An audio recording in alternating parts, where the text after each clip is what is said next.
Bienvenido a un nuevo contenido de Uninorteco. No olvides suscribirte a nuestro canal.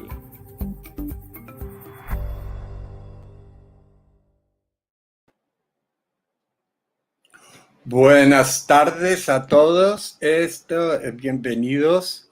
Esto es uno de los eventos programados por el Departamento de Ciencia Política y Relaciones Internacionales de la Universidad del Norte, que va a tratar hoy un tema, esperamos que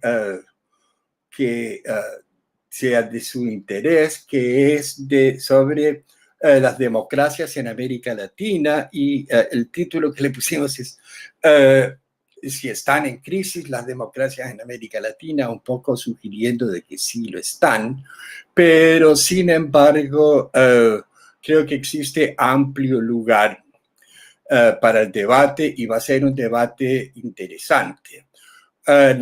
Nos acompañan hoy 3 profesores de ciencia política. Luis González Tulle, de Universidad del Norte, es mexicano y es profesor de ciencia política. Bienvenido, Luis.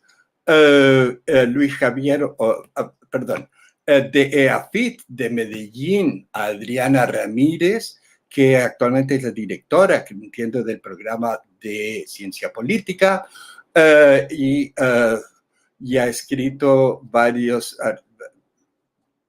artículos, no demasiados porque es muy joven, pero y especialmente con un último trabajo interesante sobre oposición política, y eso va a ser parte de las cosas que van a estar incluidas en el debate de hoy. Luis Javier Orjuela es profesor, él insiste, jubilado de la Universidad de los Andes, que es como un estatus más importante que por alguna razón quería que reiteráramos eso. Así que bienvenido, Luis Javier. Luis Javier ha trabajado más que nada, ha trabajado muchísimo política de América Latina, pero especialmente filosofía y teoría política, y por supuesto teoría democrática. Entonces, bienvenidos a todos. Así que, bueno, empecemos. El hecho de plantear crisis, empezar con la pregunta si las democracias están en crisis, es porque estamos viendo este tema florecer por todos lados. Estamos viendo esto no solo en América Latina, por cierto, sino en todo el mundo. Lo vemos en Europa, lo vemos en Estados Unidos, lo vemos en China, lo vemos en todos lados, y vemos que existe como 3 o 4 cosas que yo creo que definen como la percepción, por lo menos del momento que estamos viviendo. Uno es el crecimiento de los movimientos sociales, el crecimiento de la protesta social. Miremos Chile el año pasado, Bogotá, Colombia, hubo fuertes protestas a fines del año pasado, principios de este año incluso, etc. Entonces, de alguna manera significando o queriéndonos decir que hay un inconformismo, que hay un descontento, que hay una insatisfacción que se vuelve problemática. Segundo, el surgimiento, y esto es en todo el mundo, el surgimiento de líderes autoritarios o semi-autoritarios, algunos por dentro, otros por fuera del sistema, algunos absolutamente outsiders del sistema, como Bolsonaro, como el mismo Trump, y que nos muestran que la política normal o tradicional, la política de partidos, empieza o ha ido transformándose o decayendo de alguna manera. Bien. Un tercer aspecto que nos habla de crisis es cómo cae no solamente la valoración, sino el sentido de ser representado en un sistema que es eminentemente representativo y que son los elegidos, los gobernantes son elegidos por el pueblo, etc. La idea de partidos, sistemas parlamentarios, gobiernos con una muy baja valoración en cuanto a efectivamente quiénes representan y quién se siente representado, y esto medido por cuestiones como Freedom House o Latino Barómetro en América Latina. Hemos visto la persistente caída. Y junto con eso, con un cuarto punto, agregaría también hubo una crisis o una caída en la fe de las instituciones y en la democracia misma. El Latino Barómetro estaba registrando valoración general de la democracia en el punto más bajo de los últimos 30 años o algo, 35 años desde que existe el Latino Barómetro. Sin embargo, podríamos también estar haciendo énfasis sobre lo contrario. América Latina, yo creo que jamás tuvo una década o un par de décadas, ya llevamos casi 3 décadas, de estabilidad política, económica, estable. Han habido crisis, pero no han habido golpes de Estado, y las crisis se han tendido a resolver mayoritariamente por canales institucionales, y eso, mal que mal, es algo que habla bien de eso. O sea, tenemos unas sociedades con conflictos, bien. La democracia nunca se trató de solucionar los conflictos, sino de canalizar los conflictos por vías, y deberíamos estar felices y contentos con eso.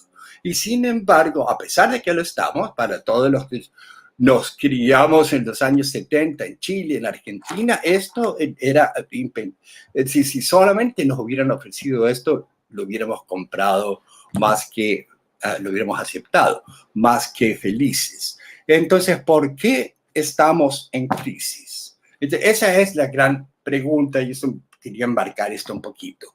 Entonces, no sé cómo quieren que hagamos, pero si quieres, empezamos contigo, Adriana.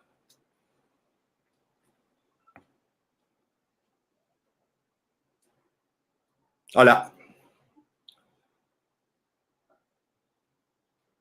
Hola, Adriana, ¿me escuchas?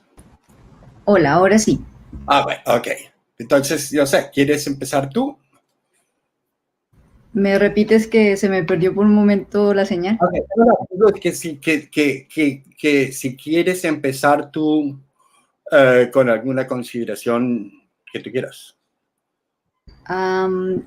Hay algunos elementos de los cuales, quiero rescatar algunos de los elementos de los que tú mencionabas hace un segundo en la introducción, y tiene que ver con el tema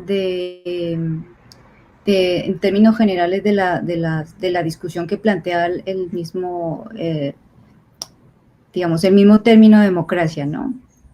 Esto no es nuevo para nosotros, no voy a decir nada novedoso, pero la cuestión es que creo que las actuales circunstancias han puesto de relieve dos cuestiones sobre las cuales se ha hecho durante todo este tiempo, cuando empezaron a implantarse todos los principios democráticos, es la tensión entre libertad e igualdad, ¿no? Entonces creo que las nuevas circunstancias han puesto otra vez de relieve esta tensión tan fuerte. Eso por un lado, y por el otro, que también, digamos, conversa con algunos de los elementos que de pronto no has mencionado directamente, pero sí que se entrelazan con las dinámicas que vamos viendo recientemente. Tienen que ver con esos elementos que damos por sentados en los individuos que componen las sociedades democráticas, ¿no? El hecho de considerar que para que una democracia funcione necesita de individuos informados, interesados y que confían en un entramado específico, en una estructura específica. Creo que ha puesto de relieve que las condiciones con las cuales las sociedades en general democráticas con las que cuentan en términos de sus ciudadanos, de sus individuos, todavía está lejos de esa perspectiva normativa de interesados y concernidos con lo público y con el bien común, ¿no? Entonces, creo que son elementos que se ponen, se realzan con las actuales circunstancias, pero que no eran novedosos de los últimos 3 años probablemente. Hay resultados que muestran, pues, evidentemente un desgaste acerca del funcionamiento de los sistemas políticos democráticos, y esto se articula con la desconfianza de los ciudadanos en general, realmente,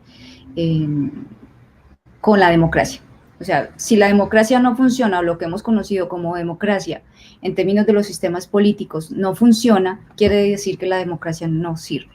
Y esto, pues, se ha reflejado en una reducción en los niveles de confianza y la manifestación acerca de que realmente la democracia es un régimen preferible a otras formas, ¿no?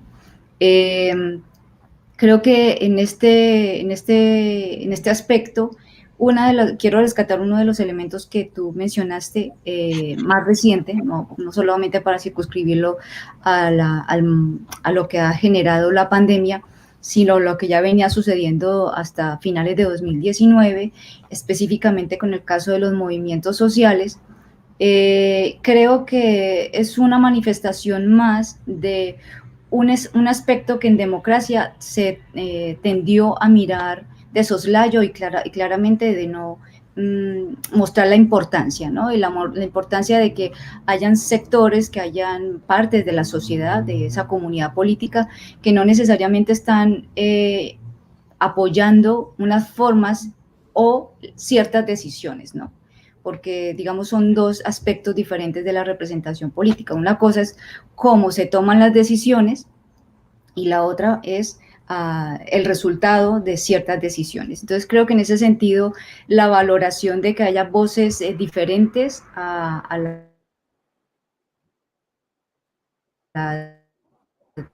del gobierno, pues, probablemente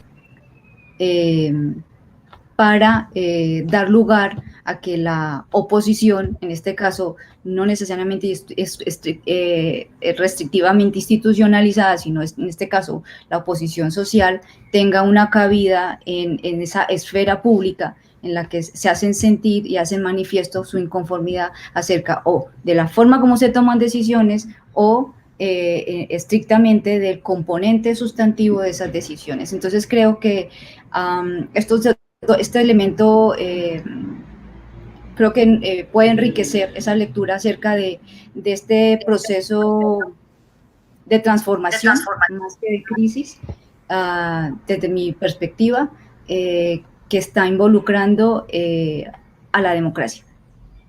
Quisiera dejarlo hasta allí. Okay. Claro, gracias. Se llama Luis Javier. Bueno, gracias, Horacio. Tú preguntas por qué estamos en crisis. La respuesta corta es que estamos en crisis porque lo que llamamos crisis, lo que sentimos como crisis, es un cambio de época. Estamos atravesando no por una época de cambios, sino por un cambio de época. Para que se entienda qué quiero decir con un cambio de época, habría que recordar que el mundo occidental y en general el mundo pasó por otros cambios de época, la transición del siglo XIX al siglo XX, la transición de la sociedad agraria a la sociedad industrial, o por lo menos la profundización de eso. Ese cambio significó más o menos 2 guerras mundiales una gran crisis económica mundial, la Gran Depresión de los años 30, después de la cual emergió una nueva época que fue el orden democrático liberal mundial. Y eso ha entrado en crisis. Y a ese orden democrático liberal que está en crisis correspondía una idea de democracia.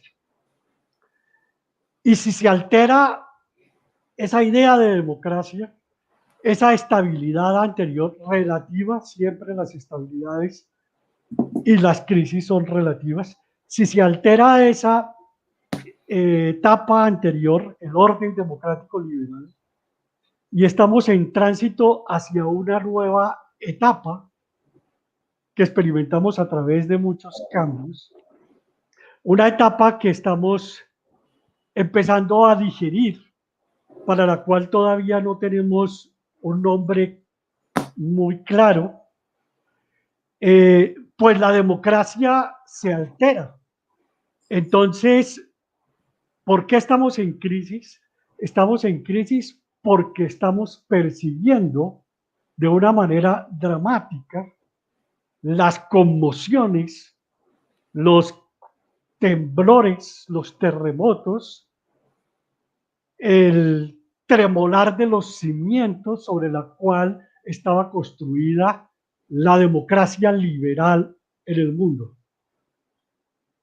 Y estamos entrando a otra nueva época que no sabemos muy bien qué es. Me voy a tomar la libertad entonces de presentar una diapositiva brevemente. Dale.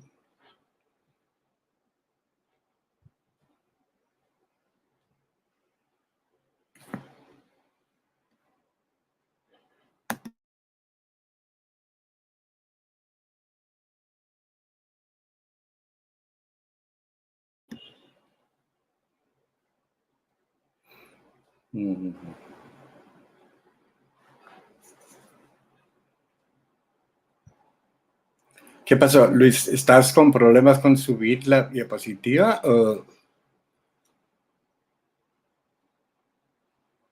O si quieres,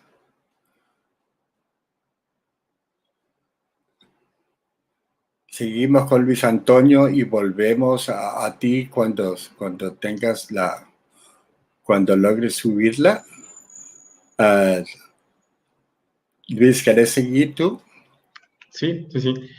Así le damos tiempo para que solucione cualquier problema técnico que pueda tener. Me parece que abandonó la sesión Pues vas a ver cómo son estas cosas. involuntariamente. Sí, exacto. Gracias, Horacio, por la invitación y a los colegas por estar en este espacio. Mi reflexión va más allá del ámbito teórico, como estaba proponiendo Luis Javier, y se centra un poco en un diagnóstico de la situación de la democracia en América Latina en la actualidad, al menos dentro de los últimos, a lo largo de los últimos 10 años, y concretamente los últimos 5, y también un poco mi apreciación acerca del efecto de la pandemia sobre la democracia. En torno a la pregunta central que tú estabas planteando, o que planteas al inicio, yo no diría que la democracia esté en crisis en América Latina, pero sí que hay crisis en las democracias. Es decir, crisis de las instituciones, crisis de otro tipo de elementos que tenemos al interior de las democracias, pero no una crisis como tal de la democracia. Si bien coincido, y esto lo podemos dejar para un segundo debate, que se tiene que reformular la democracia, y puede ser que esto sea una cuestión de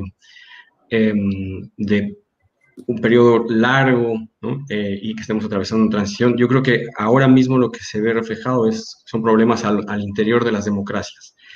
¿Y qué tipo de problemas? Yo propondría hacer como un diagnóstico, al menos en varios ejes, sobre estos tipos de problemas que se presentan en distintos países. No es que la región como tal, porque también hay que reconocerlo, esté atravesando como una crisis y sea homogénea, sino que presentan diferencias muy marcadas unos países de otros, pero podemos encontrar factores común, al menos en 2 o 3 o 4 o 5 países sobre los cuales me gustaría centrarme.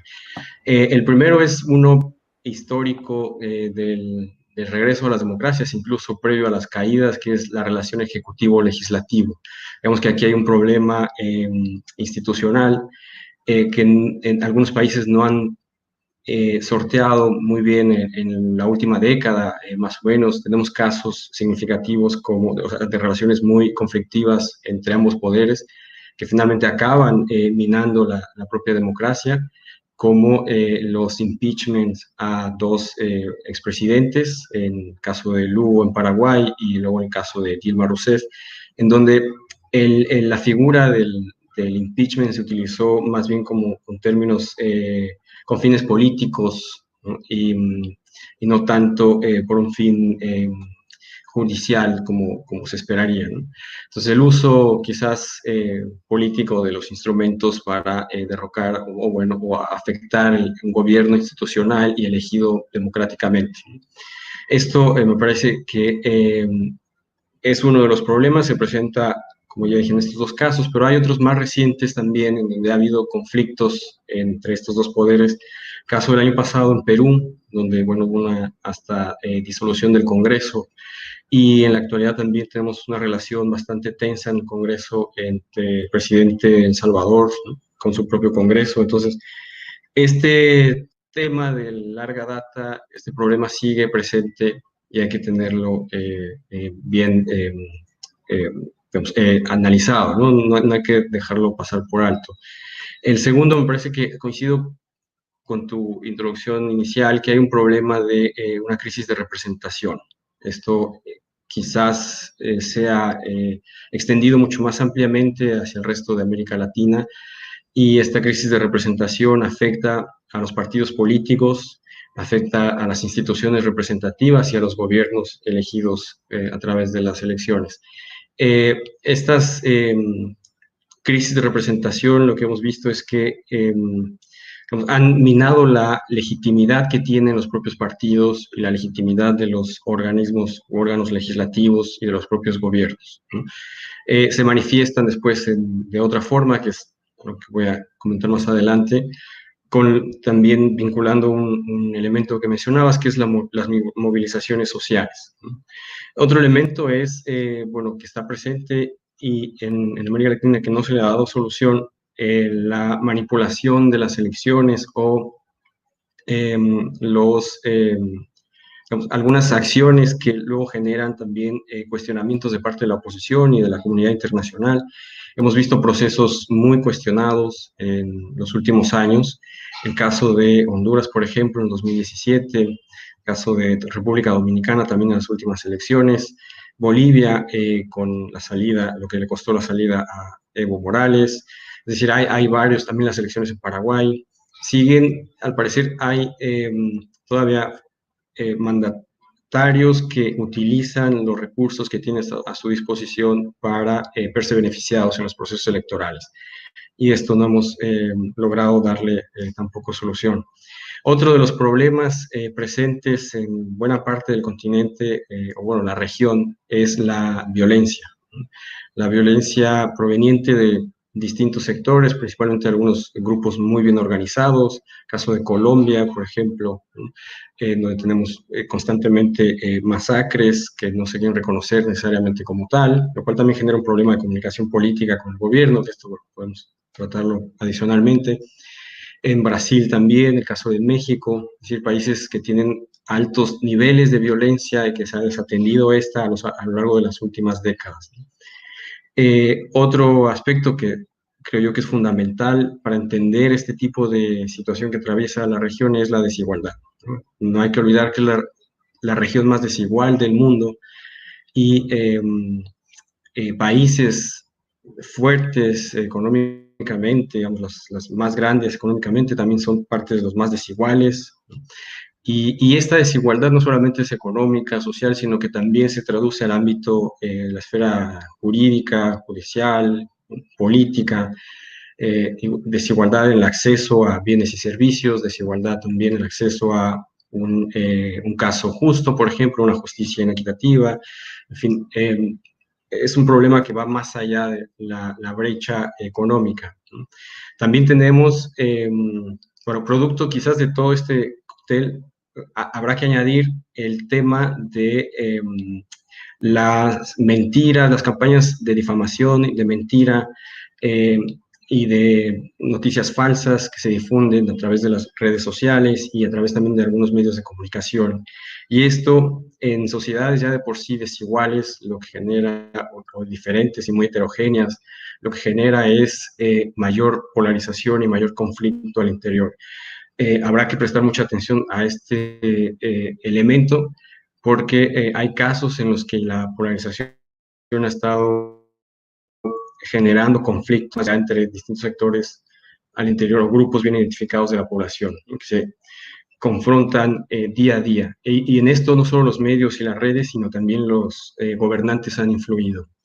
Como dije hace un momento, hay estos elementos, algunos de ellos han funcionado o han promovido también que frente a todos estos problemas y falta de atención a las necesidades de la población, surjan pues movilizaciones sociales, ¿no? Ya lo mencionabas tú, también lo mencionó Adriana.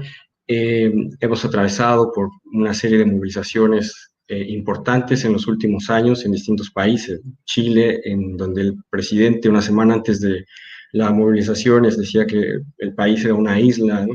Porque veía cómo estaba funcionando todo alrededor y ahí no pasaba absolutamente nada, donde había gobernabilidad. De repente, por una cuestión interna, viene una gran movilización y frente a esa movilización hay otro gran problema que es la represión. Y yo diría que frente a la pandemia, lo que ha hecho, digamos, todos estos problemas, la pandemia lo que ha mostrado es que se han agudizado en algún sentido o se han acelerado. Entonces, bueno, sobre la valoración de la pandemia quisiera seguir hacerlo un poco más adelante. Por lo pronto me quedo con este diagnóstico acerca del estado de las democracias y las crisis, no tanto en la democracia, sino al interior de estas.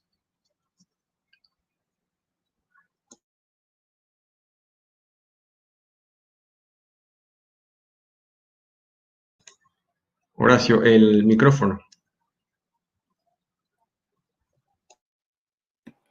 Luis Javier, ¿qué hubo? Sí. Yo no sé si Hola, ya. a ver la diapositiva. Quisiera completar, si no sé, Por ahora no. quisiera completar entonces lo que estaba diciendo. Yo veo la crisis en un contexto mucho más amplio. O sea, la crisis de la democracia es el Bien. resultado, no sé si es la crisis o la transformación, eso es lo que hay que estudiar. En todo caso, cualquier cosa que esté pasando actualmente con la democracia, llamemos la crisis de la democracia, tiene que ver con el hecho de que se ha roto el orden democrático liberal. Hay una imposibilidad de continuar de continuidad del orden democrático liberal en el mundo, porque se han roto los acuerdos básicos socialdemócratas que dieron origen al orden mundial después de la Segunda Guerra Mundial. El orden mundial estaba basado en un acuerdo entre el Estado, el empresariado y el trabajo.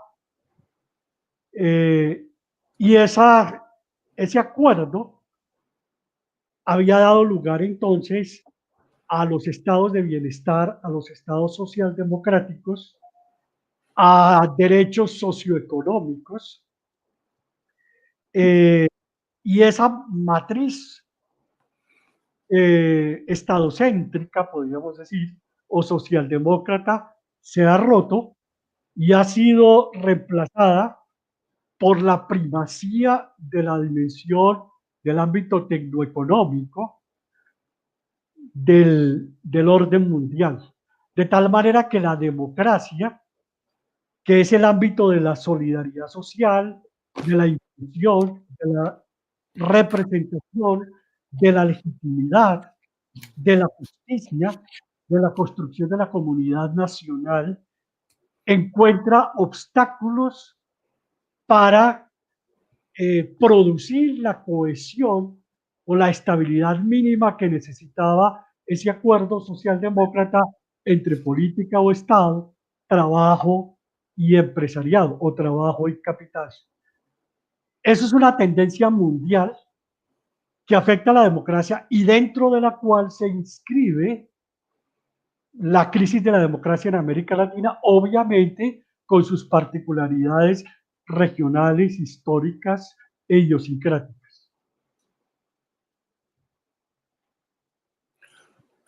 Bien, y eso indudablemente se ve, explica el hablar de crisis de la democracia liberal especialmente, y también tiene mucho que ver con el siguiente punto que les iba a plantear, porque recogiendo muchos puntos que tanto Adriana habló de los movimientos sociales, Luis Antonio, tú hablaste de crisis de representación, y has determinado de alguna manera, hablando de crisis de representación, la estructura de partidos y la estructura de participación y representación en la democracia liberal del siglo XIX, de la estructura partidista, de los partidos políticos, bueno, el siglo XX también.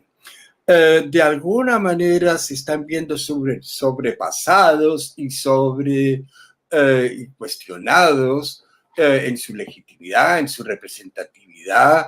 La Constitución del 90 destrozó el sistema bipartidista tradicional colombiano.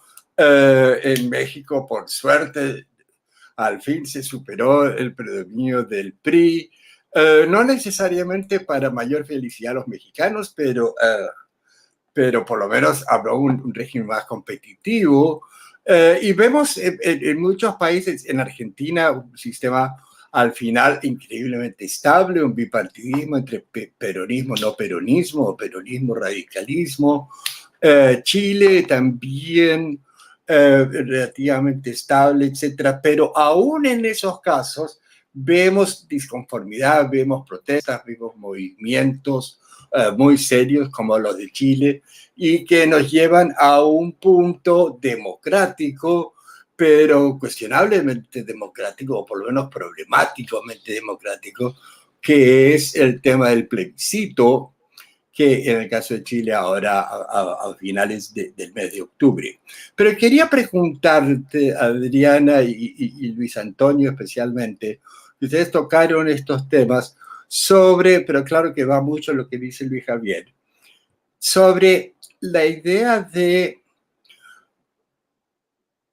el surgimiento de nuevos actores, de nuevas demandas, de nuevas identidades. Hemos visto el surgimiento de nuevas identidades, que son nuevas demandas y nuevas presiones al sistema político, que el sistema político tradicional, que era más clasista del orden productivo que otra cosa, tiene un problema de digerir el tema de las mujeres, el tema de los gays, el tema de trans, el tema de identidades varias, que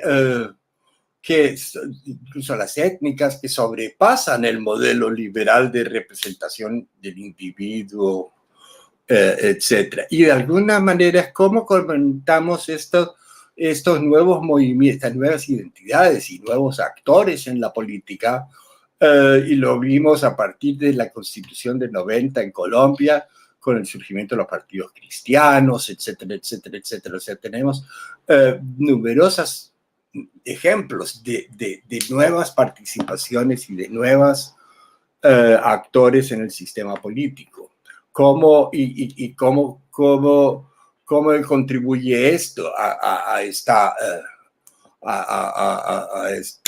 debacle o a esta crisis de la que estamos hablando? O sea, Adriana, ¿te quieres? Pero prende tu micrófono. Sí. Ya. Muy bien.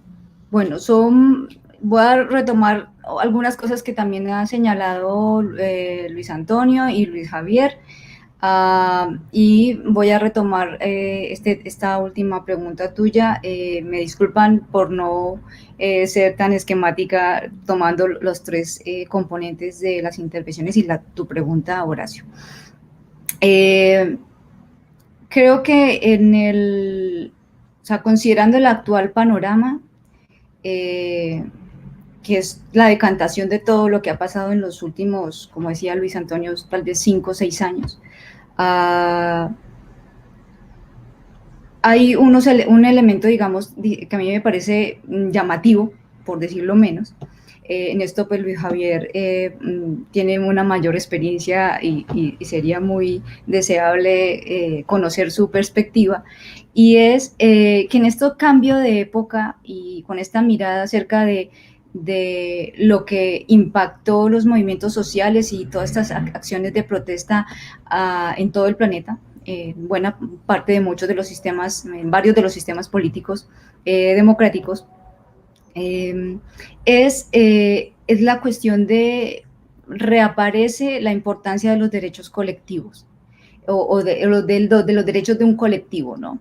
Entonces tú lo hablabas ahora, Horacio, el asunto de que aparecen colectivos más que identidades como colectivos que sí, que se identifican a partir de un rasgo específico, puede ser en términos de género o puede ser en términos de una propuesta específica. Y aquí es lo que quería plantearle a Luis Javier un poco para ampliar también la conversación, es que en la democracia liberal siempre se planteó, siempre era como una mirada muy institucional, ¿no? Era el Estado buscando proteger o hasta dónde quienes estaban en contra, hasta dónde el Estado debería llegar, luego el paso de esos principios liberales clásicos a lo neoliberal, luego la llegada de Keynes, bueno, en fin. Pero cuando se da esas crisis económicas que realmente llevaron a replantear la estructura de la relación Estado-sociedad, yo veo un elemento que ahora es nuevo, en ese cambio de época que Luis Javier mencionaba, y es la relación del individuo o de la sociedad con la naturaleza. No voy a mencionar lo que ya todos sabemos, pero hay una preocupación de los jóvenes, de los adolescentes y de los no muy adolescentes que están entrando a ser individuos relevantes. Se habla que en Estados Unidos pueden empezar a generar una nueva lectura acerca de cómo podrían ser los resultados. Entonces la cuestión es, estos individuos que pertenecen a un conjunto, a un grupo de esa comunidad política que está en un proceso de transición, pero que se está pensando acerca de esa relación individuo-naturaleza o sociedad-naturaleza, y eso no está en el cálculo de la democracia liberal, o estuvo muy marginado, ni siquiera en la parte de, no, al menos no de los autores más renombrados.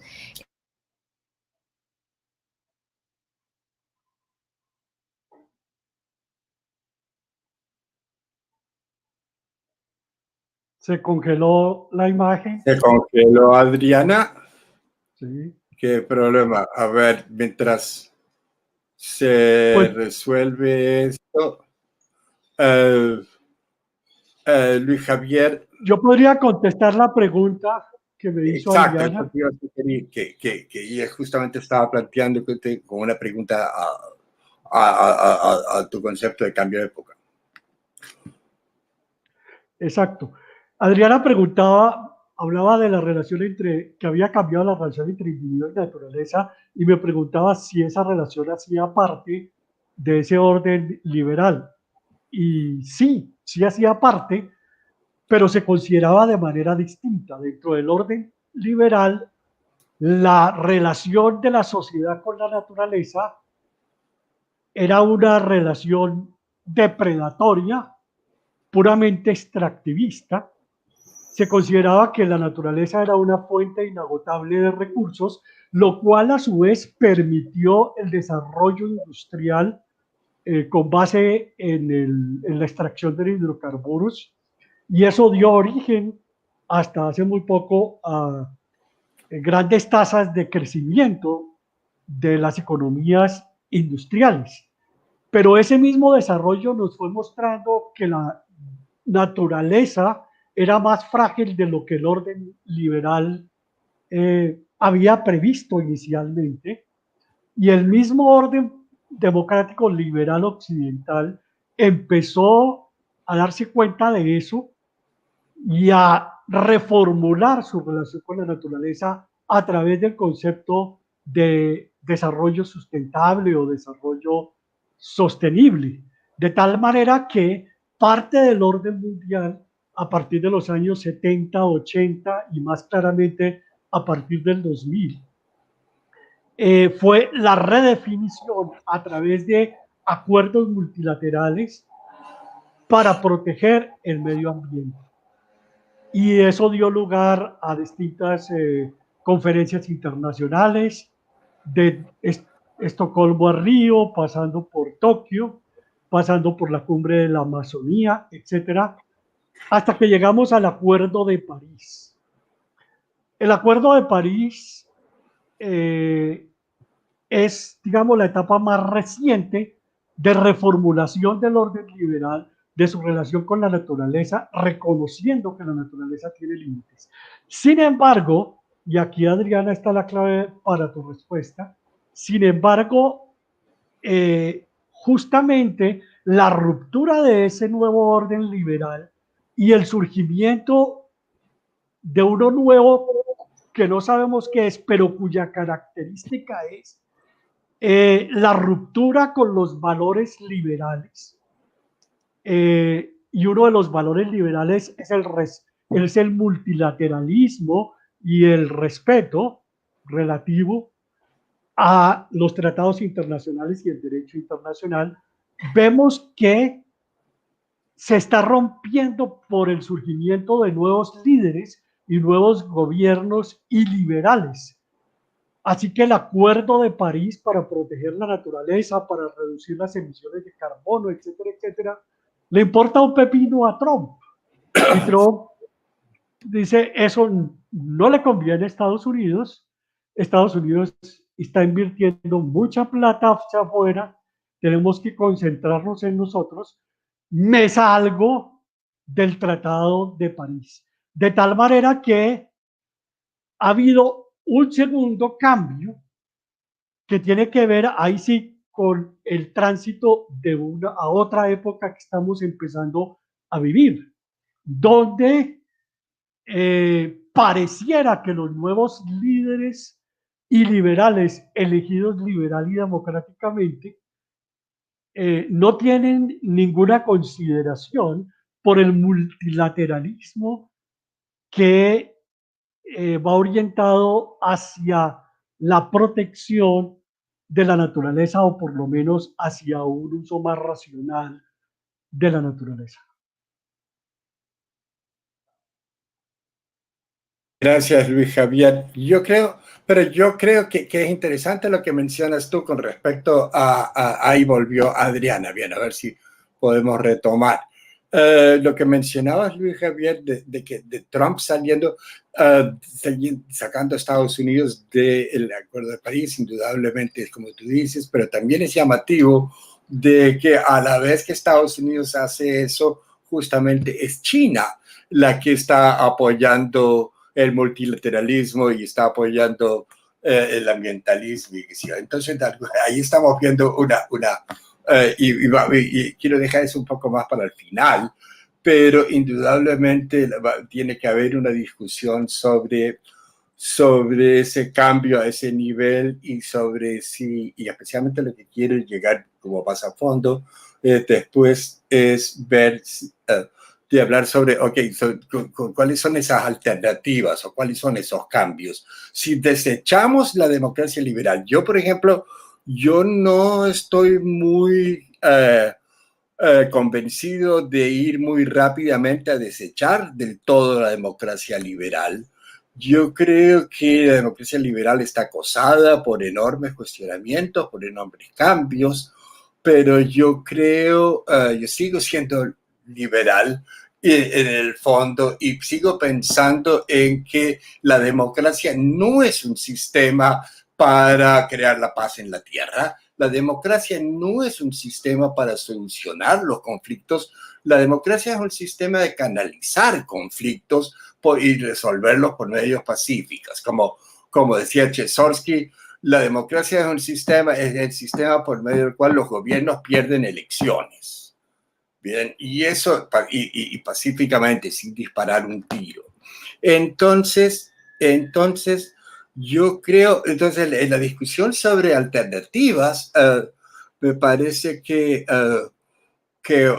hay muchas en la mesa y cada vez se están volviendo, vamos escuchando unas, especialmente en el ámbito ambiental, más radicales, pero bueno, pero quiero dejar eso hacia el final. Adriana, por suerte pudiste volver y quedaste como interrumpida, entonces Luis Javier aprovechó medio de contestar. Muy bien, no, alcancé a escuchar, gracias, no me perdí tanto. Yo quiero cerrar con un elemento, aprovechando lo que señalas, y es el asunto más institucional que Luis Antonio también señalaba, ¿no? Y es el tema de los pesos y contrapesos, que, digamos, se figura como uno de los elementos más relevantes de los principios liberales para el funcionamiento de una democracia. Entonces, y de lo que Luis Antonio señalaba acerca de ese balance general en América Latina, con esos casos específicos, a mí uno de los elementos que más, y tampoco es novedoso lo que voy a señalar, y es la politización de la justicia, ¿no? O sea, nosotros, los casos que ya mencionaba Luis Antonio, donde se ha puesto en evidencia que hubo un uso de elementos y de ciertos sucesos para sacar del poder a quienes ya conocemos de expresidentes. Y eso sigue pasando, ¿no? Entonces, la cuestión es, creo que también esto se ha puesto en entredicho, que no se da el cumplimiento de ese principio liberal que se consideraba fundamental para que realmente las libertades o los derechos individuales fueran realmente protegidos por el Estado. Entonces, y realmente creo que también es el otro elemento sustantivo de las movilizaciones sociales y de las protestas encabezadas por jóvenes, como lo señalaba hace un momento, y es que no está tan claro que esos pesos y contrapesos realmente estén funcionando, ¿no? Y ahí entonces entronco con el otro tema, que es, digamos, un poco menos claro, la oración, su pregunta, y es el tema del rol de partidos. Entonces, siempre se señaló que en caso colombiano el hecho de que existiera un bipartidismo, eso degeneraba la expresión democrática del sistema político. Sin embargo, pues con un sistema multipartidista no hemos dejado de tener ciertas manifestaciones de fenómenos que no necesariamente son democráticos ni buenos para el funcionamiento de un sistema político democrático. Y esto, hay una problemática del orden estratégico de los partidos, pero que se relaciona con la estructura institucional, ¿no? Con la forma como se reglamenta la competencia. Entonces, si bien hay un nuevo estatuto de oposición, que fue lo que me dio oportunidad y generó mi expectativa de la última publicación que hice con el profesor José Manuel de la Universidad de Sergio Arboleda, y era tratar de entender quiénes de oposición, para saber qué tipo de oposición era la que estábamos, qué tipo de oposición existía en ese momento en el Congreso colombiano. Entonces, ¿por qué? Porque hay unos debates interesantes acerca de, dependiendo de cómo se define la estrategia electoral, luego va eso a devenir en una coalición. Y esas coaliciones siempre van a poner un velo, a veces un velo demasiado grueso, que va a dificultar el ejercicio de la accountability por parte de los electores. No sé a quién castigar si hay una coalición y esa coalición de 3 partidos tomaron una decisión. ¿A quién castigo en las próximas elecciones? Si los 3 luego se presentan de manera individual. Entonces, en ese sentido, hay una relevancia en términos de cómo se define cómo se regula la competencia. Eso también un elemento y un principio de la democracia liberal, el que compitan y el mejor ganará.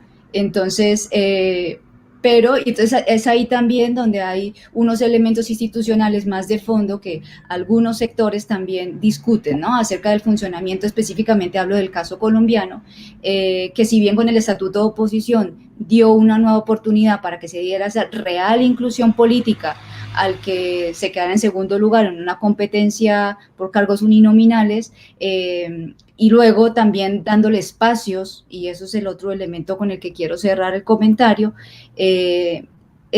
dándole espacios para que tengan una real injerencia en la formación de opinión pública. Ok. Entonces, ahí la cuestión es que se queda corto cuando hay unas dinámicas políticas de los partidos políticos o de algunas organizaciones donde es más fuerte la presencia de un líder, donde hay una fuerte personalización de la política, ¿no? Entonces, donde no importa el partido por el cual yo me postule, porque a la larga yo me llevo mis votos al partido al que vaya a participar. Y los electores, como no tienen, era lo que señalaba yo al principio, que digamos uno de los postulados que se creían normativamente que una democracia debería tener, y es que no todos los individuos, no todos los ciudadanos están informados plenamente, eso es imposible. Y ahora con todas las redes sociales, con el acceso que se tiene a absolutamente casi lo que se publica diariamente en todo el planeta, entonces es mucho más difícil. Pero entonces la cuestión es, quería subrayar eso, el asunto de la existencia de formaciones de coaliciones en el ejercicio de la representación política hace que aparezca un velo a veces demasiado grueso para el ejercicio de la accountability por parte de los electores. Esto también genera ese desgaste y esa incredulidad acerca de que realmente el sistema o el régimen, en este caso, no funciona y por tanto hay que cambiarlo,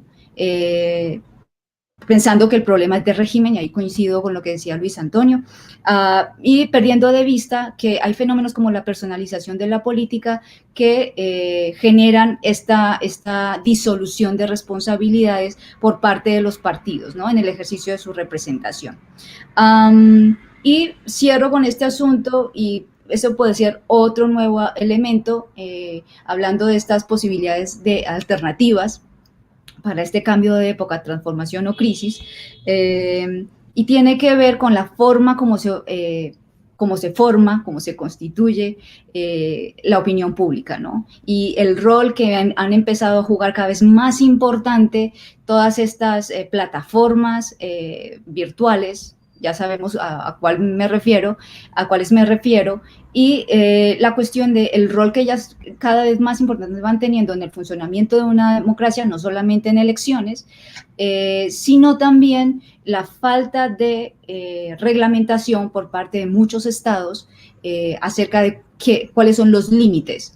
Entonces, ellos son los que están definiendo unas reglamentaciones de cuál es el límite de publicaciones falsas o cuál es el límite de la actuación de ciertos actores, de ciertas organizaciones en estas plataformas, ¿no? Entonces, como que se ha transformado todo, entonces ahora ellos son los que definen las reglas del juego en las campañas electorales, y eso es como una gran pregunta allí acerca de esta transformación que se está llevando a cabo en sociedades democráticas.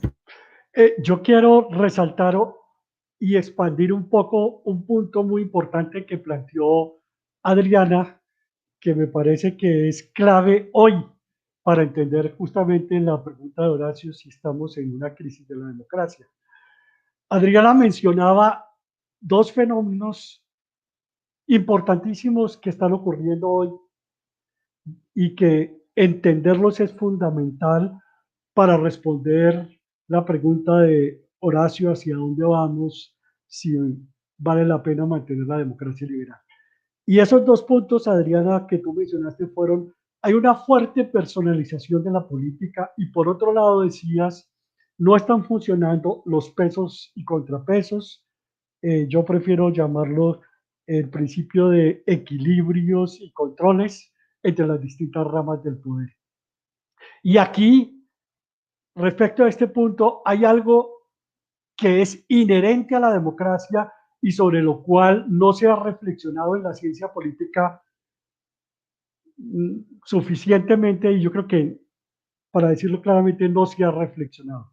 Y es que la democracia como sistema colectivo de toma de decisiones, por ser sistema colectivo de toma de decisiones, es por esa razón un factor fundamental de racionalización de la sociedad y de la toma de decisiones mismas. ¿Por qué?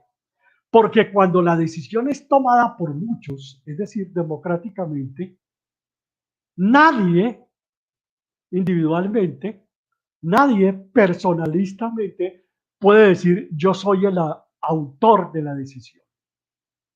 Por lo tanto, la democracia, al colectivamente elaborar la decisión, excluye la posibilidad de que la decisión sea el resultado de uno. Cuando la decisión es resultado de uno, estamos ante otro tipo de fenómenos de cualquier naturaleza menos democrática. La decisión es de uno en la familia patriarcal o cuando uno es menor de edad. La decisión de uno es la decisión del autoritarismo, la decisión de uno es la decisión del absolutismo, pero la decisión democrática es la decisión de todos o por lo menos de la mayoría. Por lo tanto, el sistema de pesos y contrapesos y la toma de decisiones contribuye a acotar, si no a reducir. Es difícil reducir, pero sí acotar, a limitar el hecho de que la decisión democrática de una sociedad obedezca a uno solo. La decisión de uno solo es irracional democráticamente hablando. La decisión colectiva es racional en la medida en que nadie personalmente puede atribuirse ser el autor de la decisión. Pues bien, ¿qué ha pasado hoy con la ruptura del régimen liberal y de los valores democráticos tradicionales? Que paradójicamente se están eligiendo líderes y gobiernos que toman decisiones personalmente, caprichosamente, prescindiendo de todo tipo de control, pesos y contrapesos, y el ejemplo más claro es Trump. Y para dar solamente la visión de este lado del hemisferio, pero en Europa también, los líderes populistas autoritarios han tratado de deshacerse del sistema de pesos y contrapesos y de la forma colectiva de tomar la decisión, con lo cual se introduce en política la irracionalidad democrática de la toma de decisiones, es decir, lo que tú llamas personalización de la política.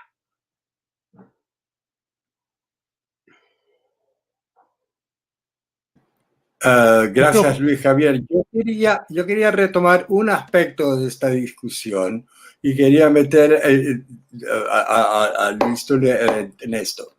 Tule, el tema de los partidos políticos, y esto es una pregunta un poco para todos también, o sea, ¿puede existir democracia sin partidos? ¿Son necesarios los partidos políticos para la democracia?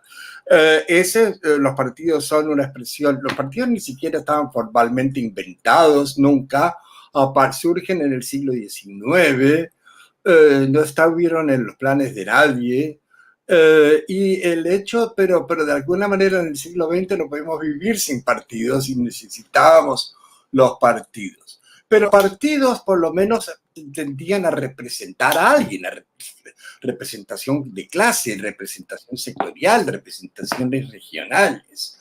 Hoy en día, al desaparecer los partidos, desaparece la representación, empieza la personalización de la política y y después, y con el manejo de la información, pero aún antes del manejo de los sistemas electrónicos de información y la difusión de medios, tuvimos el surgimiento pues, en Colombia del uribismo, y el uribismo prendió y acumuló la primera experiencia colombiana real de un político, un outsider en el término de los gringos, que no venía, aunque no era nuevo en la política, pero no llegó a la presidencia con representación de ningún partido. Es más, había varios partidos uribistas, pero Uribe no era miembro de ningún partido uribista. Entonces, Luis, tú que estabas, tu experiencia en México, que tuvo un cimbronazo partidista grande, y tú que has trabajado tema de Centroamérica y América Latina en general, ¿cómo ves tú la importancia de los partidos o el papel de los partidos en el juego democrático como parte de la institucionalidad democrática?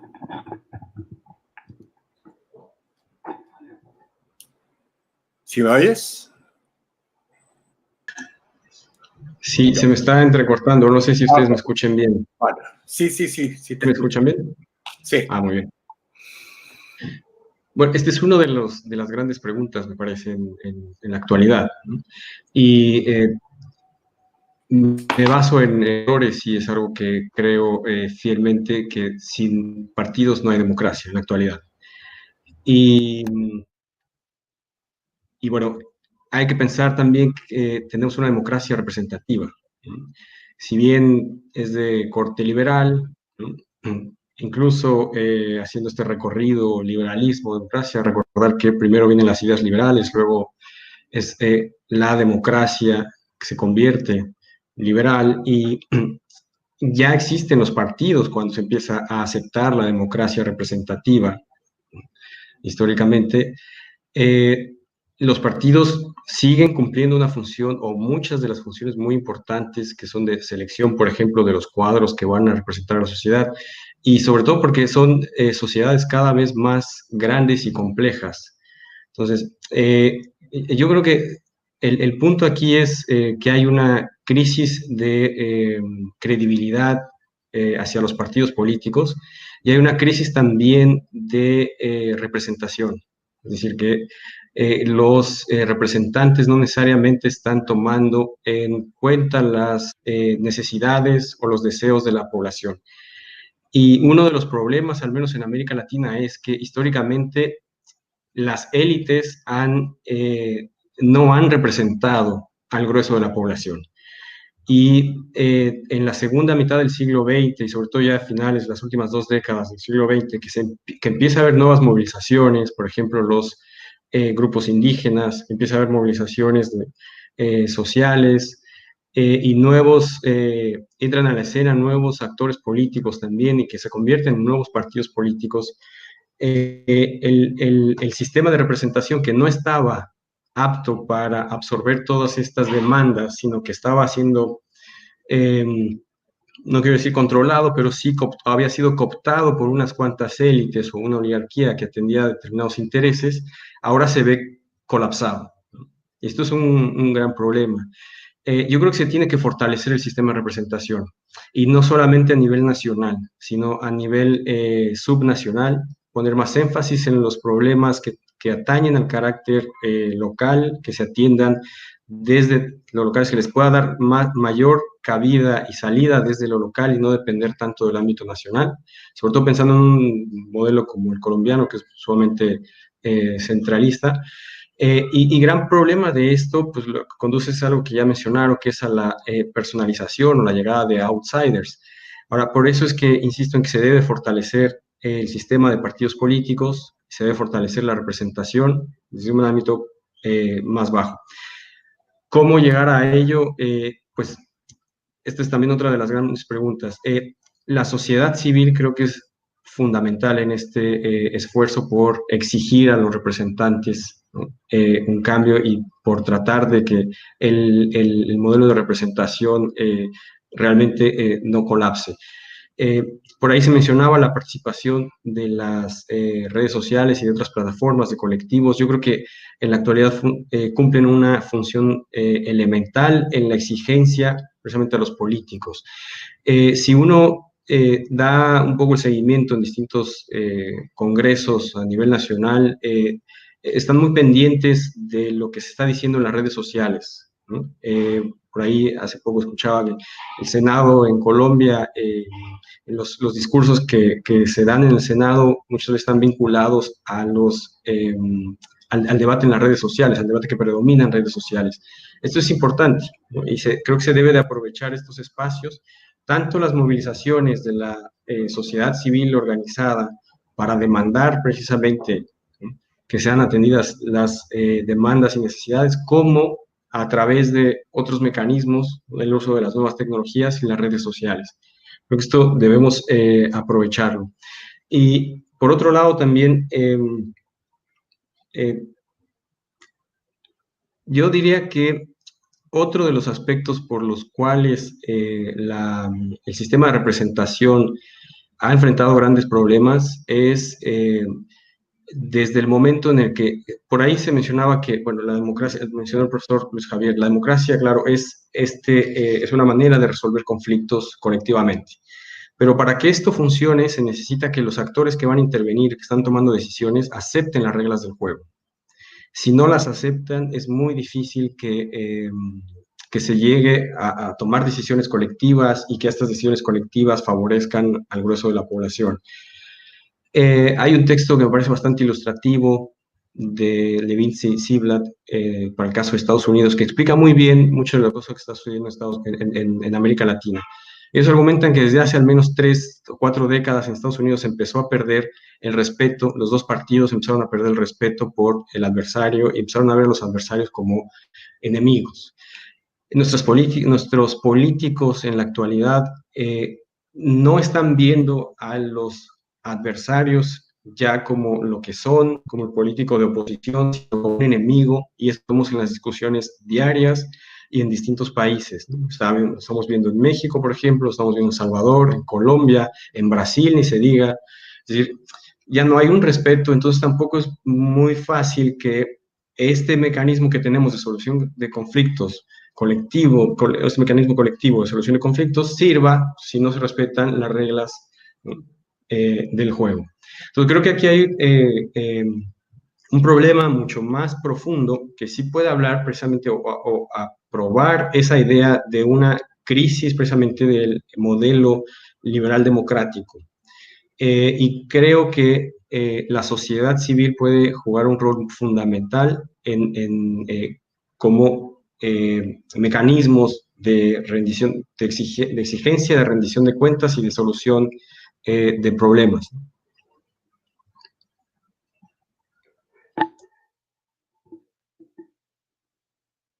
El micrófono, Horacio.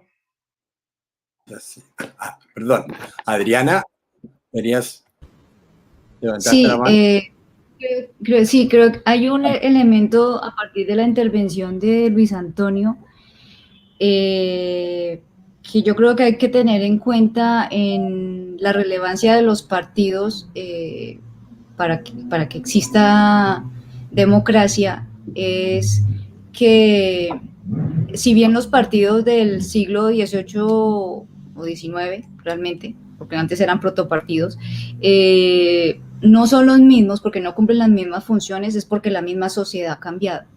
Entonces, en ese sentido, por eso ahí comparto mucho la perspectiva de Meir acerca cuando propusieron el tema de la tipología de partido cártel, ¿no? Entonces, es que hay un cambio en la sociedad que está transversalizada por el papel relevante en algunas sociedades de los estados, donde los estados son los que, por cuenta de estas transformaciones acerca de esta política de un estado de bienestar, tratando de equiparar desigualdades y demás, empieza a tener una mayor relevancia en la acción de los partidos, específicamente en la financiación. Y eso es lo que empieza a generar que los partidos empiecen a adaptarse, y los partidos, y aquí estamos hablando de los miembros de esos partidos. Y entonces en ese caso, esos miembros de esos partidos donde ya no es necesario ser miembro, porque ya se obtiene la financiación directamente por parte del Estado, ya no eres relevante como miembro. Y ya tu papel como miembro, que antes era importante en términos del aporte que tú podías hacer mensualmente, o del trabajo que tú hacías haciendo el proceso de reclutamiento o de la educación cívica en términos de los principios que ese partido defendía, pierde valor. Y entonces toda esa transformación está acompañada de la aparición de los medios de comunicación, específicamente de la prensa y luego de la televisión. Y entonces ahí es donde muchas personas dicen, es que los partidos ya no importan. No importan para algunas actividades en las que hay actores que sí hacen mejor el trabajo de lo que lo pueden hacer los partidos que existen, porque esos partidos ya desfiguraron una estructura para poder funcionar. Entonces, yo lo que lo veo, y porque yo enseño partidos en la universidad, es eso, es un proceso de transformación que igualmente como las ideologías o las ideas políticas se van transformando, así como Luis Javier decía, a cambio de época, así también pasa con los actores políticos, y los partidos no son la excepción. El partido de masas no podía seguir siendo el que era en momentos de post-revolución industrial, porque ya no hay, eso ya no existe. La diversidad de elementos, de intereses y de demandas, con la aparición de las nuevas dinámicas de globalización y con la aparición de la posibilidad del consumo masivo, eso transfiguró las sociedades. Entonces, con la transfiguración de las sociedades, los intereses de la gente no era tener unas mejores condiciones laborales y que las horas de trabajo no fueran 16 o 20, sino que era, ya tengo esas condiciones laborales que me aseguran el respeto a mis derechos laborales, solamente se me exige trabajar 8 horas, tengo un salario fijo, etcétera, etcétera, etcétera. Yo empiezo a solicitar y a exigir que me brinden en mejores condiciones para la salud y la educación de mis hijos, porque hay un estado de bienestar. O yo empiezo a exigir, cuando eso se va resolviendo, yo empiezo a exigir que se me den y existan espacios de disfrute cultural, o que existan espacios de disfrute de zonas verdes, de parques. Entonces, esas son las transformaciones, y los partidos han respondido a eso. Por eso yo soy una de las mayores, si lo quieren ver así, defensora de los partidos políticos, que los partidos políticos son importantes para la existencia de la democracia, porque voy al punto que más me interesa, esto es la parte más histórica, y es el hecho de que los partidos son una expresión de la diversidad social. O sea, es la mejor manera a través de la cual la sociedad puede hacer explícitas esas diferentes posturas. Y no solamente hacerlo como una expresión, como pasa con las protestas, como pasa con los movimientos sociales, que pueden ser espontáneos. No, la diferencia de los partidos políticos es que hay una estructura, mayor o menor, discutible. Yo lo sé que eso es bastante discutible, pero hay una estructura que le permite llegar hasta espacios de poder, que tienen posibilidad luego de generar unas decisiones y que tienen posibilidad de generar controles políticos, acciones de veto a quienes quieren establecer ciertas decisiones frente a las cuales no se comparte, o hay ciertos sectores de la sociedad que no comparten esa mirada. Entonces, por eso no es solamente la existencia de partidos políticos en vacío, sino la existencia de partidos políticos con el sentido de que materializa el pluralismo político. Entonces, para mí, y como les digo, yo comparto la postura de que se necesitan partidos políticos para que exista democracia, y ya aquí podemos empezar a entrar a ese último punto de Horacio de hay alternativas. Entonces aquí podemos entrar a un mundo distópico, pero lo dejo hasta ahí. Pero yo quiero disentir. El tema de partidos, que todavía, y porque me parece que todavía hay muchas preguntas sobre representación, y me parece que el tema de a quién representan, o cómo hacerse las nuevas ciudadanías, o los nuevos movimientos, cómo hacerse representar. El sistema, la calidad representativa de la democracia está en grave cuestión, por debacle de los partidos tradicionales, por esa debacle. Pero Luis Antonio, tú mencionabas una cosa que es una dimensión que me parece muy importante, que no hemos tocado mucho acá, que es el tema de la política. Sí, hablamos de la política a nivel nacional, pero no miramos las políticas a nivel subnacionales.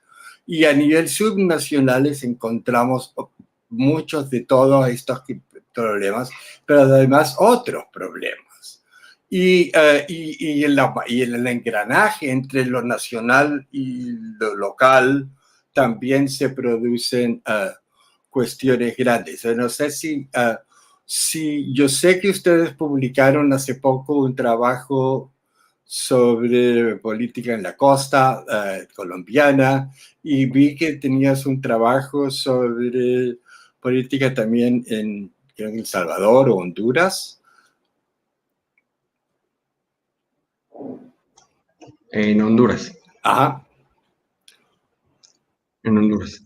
Entonces, te quería preguntar sobre eso, sobre el tema de políticas nacionales y subnacionales, que ¿cómo ves el problema de participación o de representación misma y de la dinámica partidista, digamos, en esos distintos niveles, y cómo se empatan o cómo se conjugan? Sí, yo creo que hay varios fenómenos sobre este tema, o distintos escenarios. Como bien dices, hay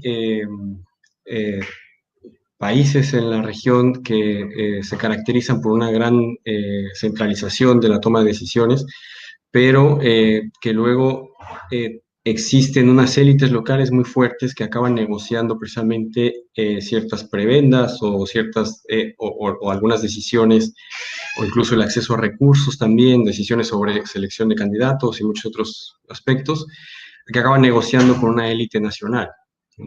Entonces, en ese sentido, aún siendo un país centralizado, por ejemplo, el caso de Colombia, lo que digo es que habría que fortalecer precisamente dando por hecho de que, o conociendo que existen estas élites a nivel local tan fuertes y con tanta influencia, que fue parte de lo que nosotros evidenciamos dentro de este trabajo que mencionas, es que debe de reforzarse los mecanismos de participación, de hacerse efectivos, porque en realidad existen, ¿no?, en Colombia.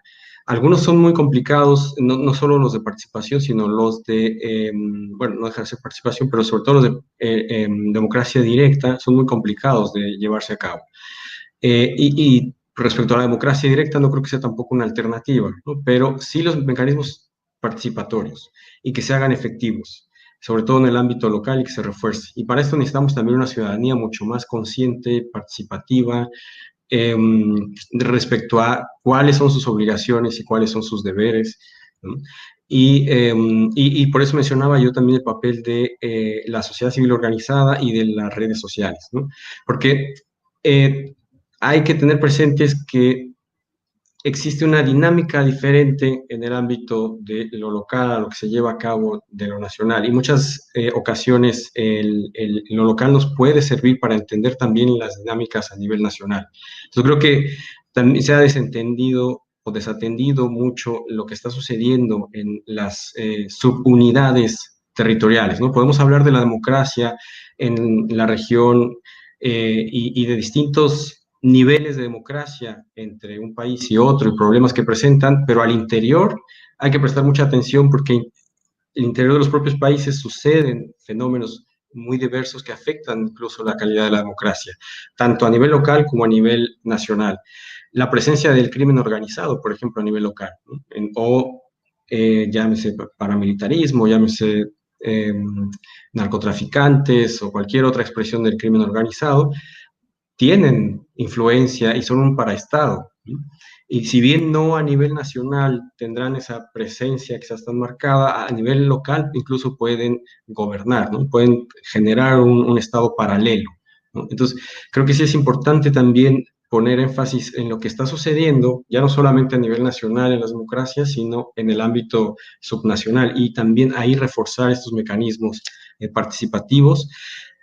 ¿Por qué hablo de reforzar estos, sobre todo provenientes de la sociedad civil? Porque es un mecanismo de rendición de cuentas finalmente, ¿no? Se hablaba de los mecanismos horizontales, ¿no? Lo que se conoce como la accountability horizontal, de instituciones a instituciones, pero en el momento en el que nos encontramos puede ser mucho más efectivo la accountability societal. Entonces, sí es necesaria la participación y la vigilancia de parte de la población desde el ámbito local. Horacio, Horacio, si me permitís, Luis Javier. Yo quiero volver a tu pregunta. ¿Puedes poner un poquito más alto? Yo quiero volver a tu pregunta. ¿Se oye? Yo quiero volver a tu pregunta anterior. Sí. ¿Puede existir democracia sin partidos? La respuesta es, en un futuro cercano, sí. Lo que no puede existir es una democracia sin organizaciones o colectivos, sin organizaciones sociales o colectivos sociales. Pero ¿puede existir una democracia sin partidos? Claramente sí, y hacia allá va la democracia. La democracia no está en crisis, es mi respuesta, se está transformando. ¿Por qué puede existir o por qué vamos hacia una democracia sin partidos?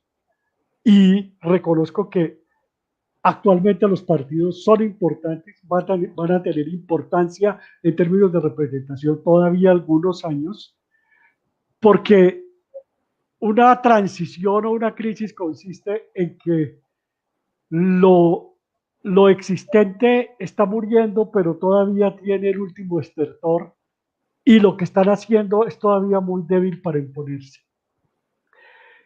El partido político es parte de ese viejo orden liberal que está muriendo.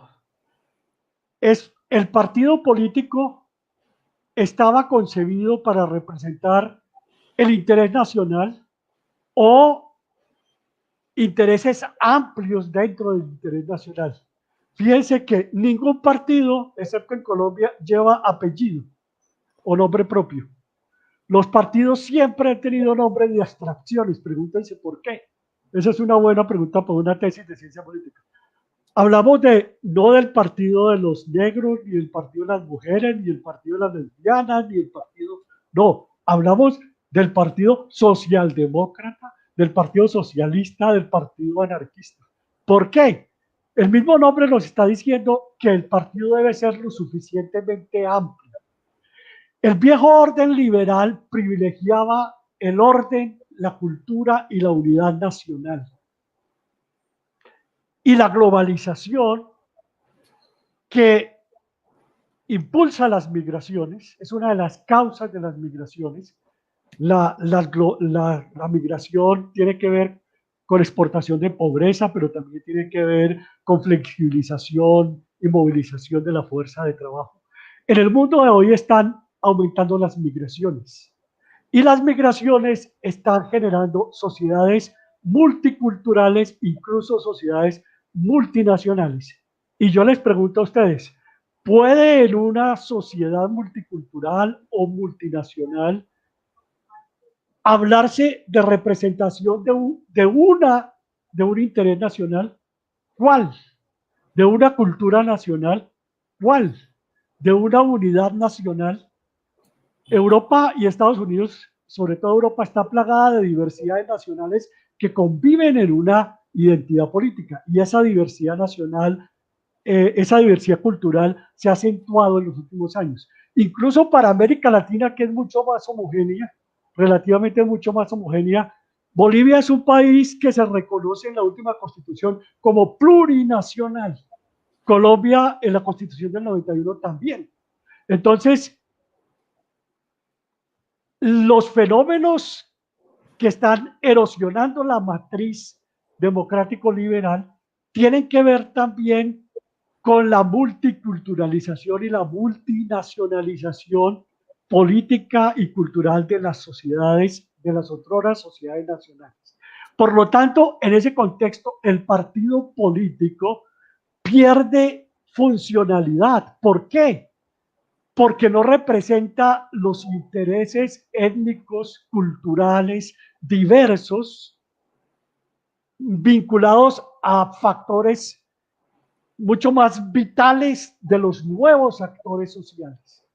Hoy los nuevos actores sociales no son el interés nacional, no son los sectores liberales, no son los sectores anarquistas, son el indígena, el afrodescendiente, el homosexual, etcétera, etcétera. Y es eso lo que está emergiendo hoy en la política. Entonces convive el partido político que está hecho para representar intereses mucho más amplios con nuevos actores políticos cuyos intereses son menos amplios y más vinculados a sus condiciones vitales. Por lo tanto, parte del problema de la democracia, Luis, mi tocayo, hoy es que está concebida para representar intereses relativamente amplios y no intereses más fragmentarios, vinculados a los intereses vitales, a las condiciones vitales de los individuos. Por eso han surgido hoy los nuevos movimientos sociales que hacen una política identitaria, que reivindican una política identitaria. Y conviven en tensión las dos cosas. Bueno, yo cuestionaría un poco, Luis, lo que tú dices de lo multicultural, porque tenemos enormes cantidad de casos en Europa, mismo tú mencionabas Estados Unidos.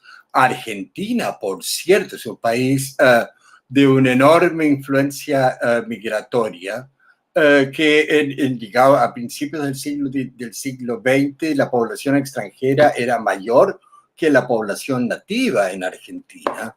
Y sin embargo, en Argentina, si tú ves el siglo XX, más allá de los golpes militares y que si tienes un país con unas identidades partidistas sumamente definidas, entre peronistas y no peronistas, y dentro de cada uno hay de todo, pero las identidades nacionales están muy, muy fuertes. Y los piqueteros. En los partidos tradicionales, siglo XIX, siglo XX, en realidad lo que representaban eran los dos modelos que estaban en discusión, que era el liberalismo, y que era como industria, urbano, y contra conservatismo. Y en algunos casos intereses de laboristas o de clase obrera, como partidos laboristas o partidos socialdemócratas, etc. O sea, que eran clasistas. Todos los demás intereses estaban, pero los partidos modernos del siglo XX, al estilo gringo, al estilo de algunos partidos en América Latina y en Europa, fueron los catch-all parties, los partidos amplios, los partidos que representaban un montón de vainas y que de alguna manera eran como grandes supermercados que competían con otro gran supermercado y todos tenían un poquito de todo. Y eso lo empezamos en Estados Unidos. Hoy en día tienes ese bipartidismo estricto que, al igual que en la mayoría de los lugares, se debe tanto a la división de la opinión pública como a cuestiones legales e institucionales que están puestas ahí para crear ese bipartidismo, y eso no me cabe la menor duda que es cierto. Pero una cosa a la que no hemos hablado, una dimensión que no hemos tocado acá o que ha aparecido como débilmente, pero quiero hacer como más énfasis en esto, porque se mencionó levemente y hay varias preguntas hechas del público que ya vamos a ir a ellas, pero hay muchas preguntas sobre, bueno, ¿qué pasa con el crimen organizado? ¿Qué pasa con el narcotráfico? ¿Qué tanto explica esto, lo que está sucediendo?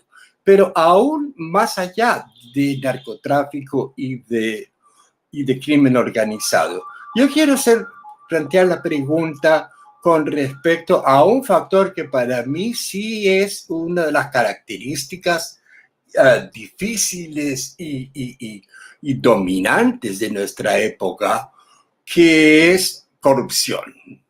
¿Bien? Y la corrupción como un tema difícil y como un tema que permea la sociedad política y permea el sistema político y que nos cuesta como reconocer o nos cuesta como poner sobre limpio, como asimilarlo. La pregunta sería para ustedes, y no solamente pensando en Colombia, sino en América Latina en general, porque hay muchos casos muy interesantes. ¿Qué consideración les merece a ustedes el tema de la corrupción en el sistema político y en el sistema y el país en general? Pero ¿cómo afecta a la democracia? ¿Alguien? Adriana, ¿quiere decir tú?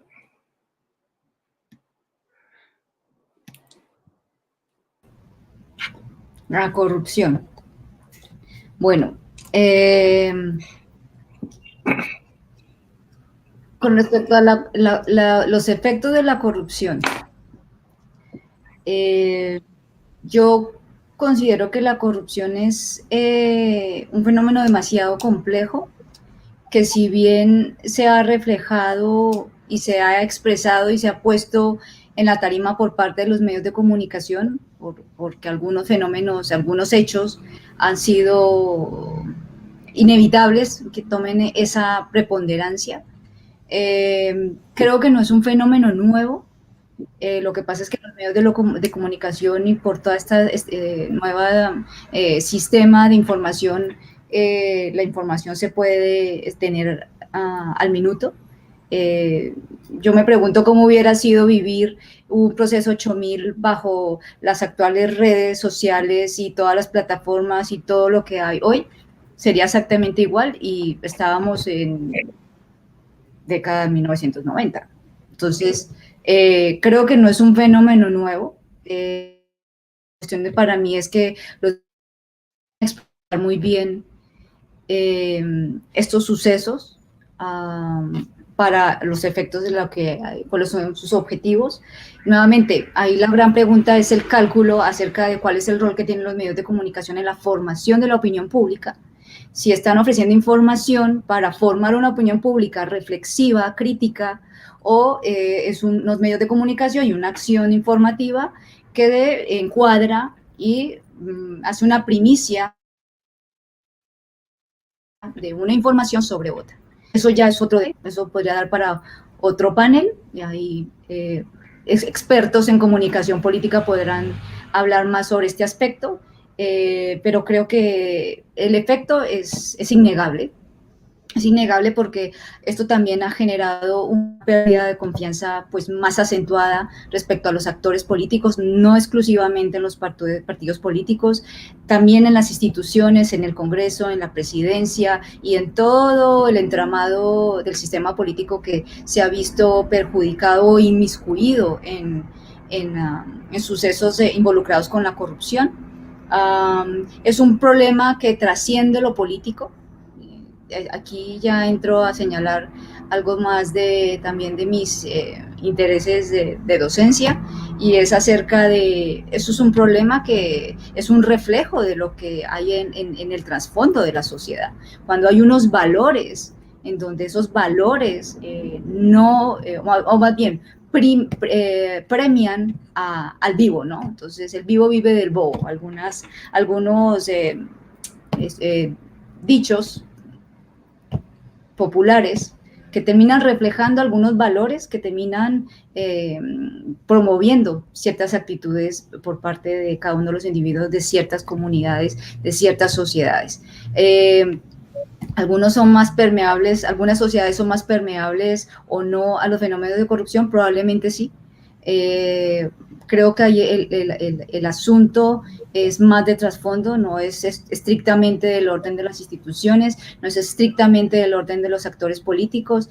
Para mí es un trasfondo y es algo que subyace, como lo acabo de señalar, en los valores sociales que están, que permiten la acción y la dinámica de los individuos que pertenecen a esas sociedades y que no se puede cambiar con una ley.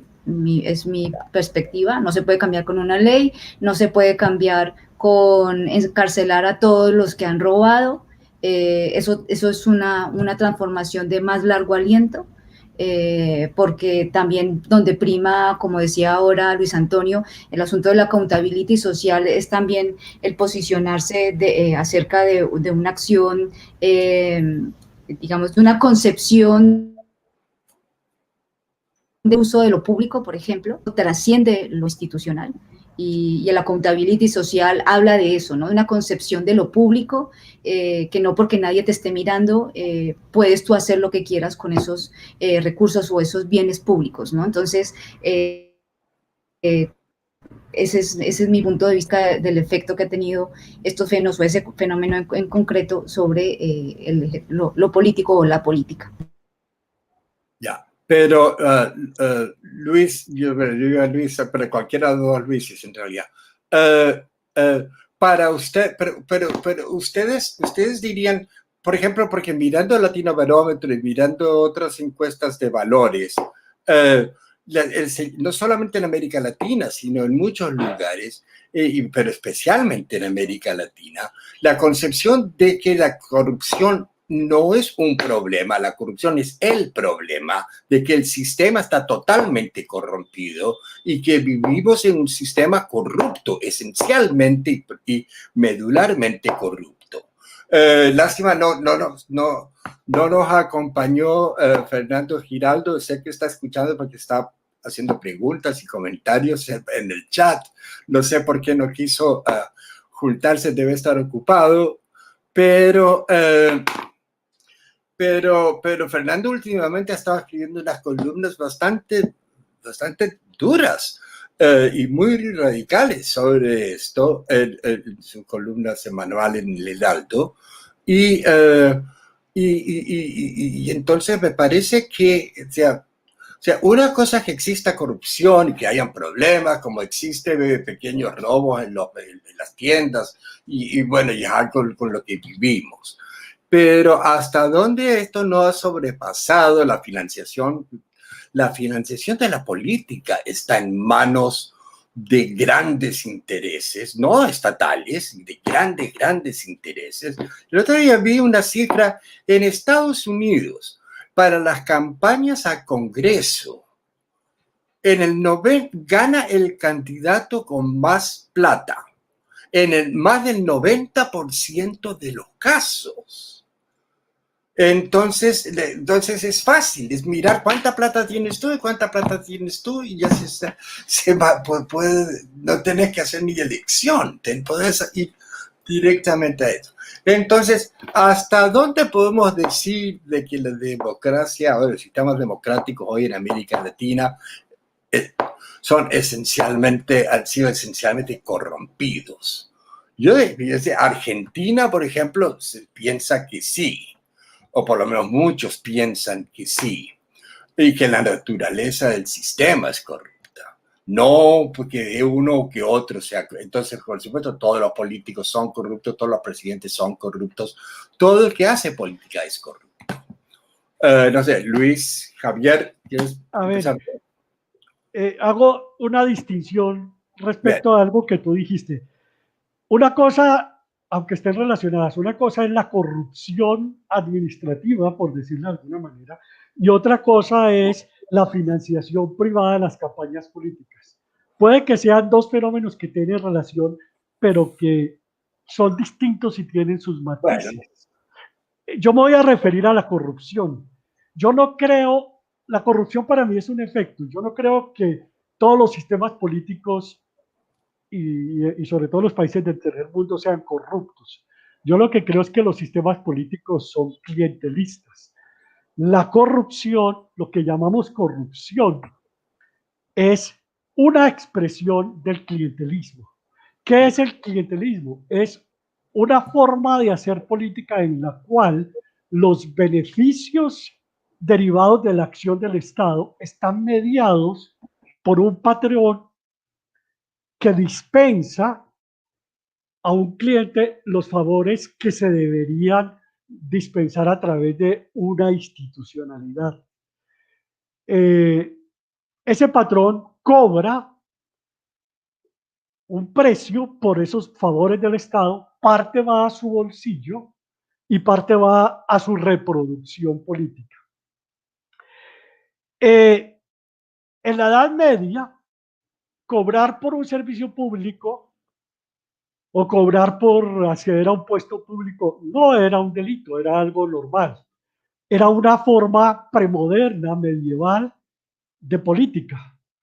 En la modernidad, donde la política se ha racionalizado, donde la autoridad se ha normatizado y abstraído de las condiciones personales, cobrar por la acción del Estado es irracionalidad política, porque la racionalidad política viene precisamente por la despersonalización y la desvenalización de la política. Por lo tanto, en América Latina políticamente hablando, es un híbrido de tradición y modernidad. Por eso subsisten tendencias racionales de partidos políticos, Luis, pero también están hibridadas con clientelismo. Entonces, así entiendo la corrupción. El problema es que al hablar de corrupción directamente, desnaturaliza el problema porque lo traslada al plano moral. Y entonces nos impide ver que es una característica del sistema político de los países del tercer mundo y especialmente de los sistemas políticos norteamericanos. Si hoy quisiéramos acabar, dado esa estructura del sistema político colombiano y latinoamericano, tendríamos hoy un problema grandísimo si quisiéramos de tajo, si pudiéramos de tajo acabar la corrupción. Si acabamos la corrupción, el nivel subnacional tendría una cantidad de problemas de financiación. Muchos ciudadanos de escasos recursos que a través del clientelismo y la corrupción pueden acceder a un puesto para el hijo o a un puesto propio o a un acueducto veredal, etcétera, etcétera, que solamente se logran mediante la intermediación y la transacción económica del voto por la lealtad partidista del ciudadano. Si quisiéramos acabar con el sistema de tajo hoy, se acabarían los gobiernos subnacionales y las comunidades nacionales serían un problema. Por lo tanto, es un problema que hay que pensar a fondo. Si hay que acabar con el clientelismo y su expresión, la corrupción, pero a cambio de eso, ¿qué le estamos ofreciendo al ciudadano? A cambio de eso debemos generalizar suficientemente la acción y los beneficios del Estado para que lleguen al ciudadano sin intermediario. En ese sentido, por ejemplo, el neoliberalismo ha hecho mucho daño, porque lo que América Latina necesita es volver público lo deficientemente público, o sea, desprivatizar lo público, que es precisamente combatir la corrupción. Y con la última reflexión termino. ¿Por qué hoy la corrupción es tan visible? Porque en una economía globalizada, en una fuerza de trabajo mundializada, en flujos de comercio planetarizados, en un capital cada vez más movible que puede ser ubicuarse en cualquier lugar del mundo hoy en día, el capital es cobarde, el capital necesita normas claras, transparentes, fijas, conocibles de antemano. Y los países clientelistas, uno de cuyos efectos es la corrupción, implica sobrecostos y los cambios constantes de normatividad en países de poca racionalidad política como los del tercer mundo chocan contra la necesidad de previsibilidad, transparencia y estabilidad de las normas que requiere la inversión globalizada del capital.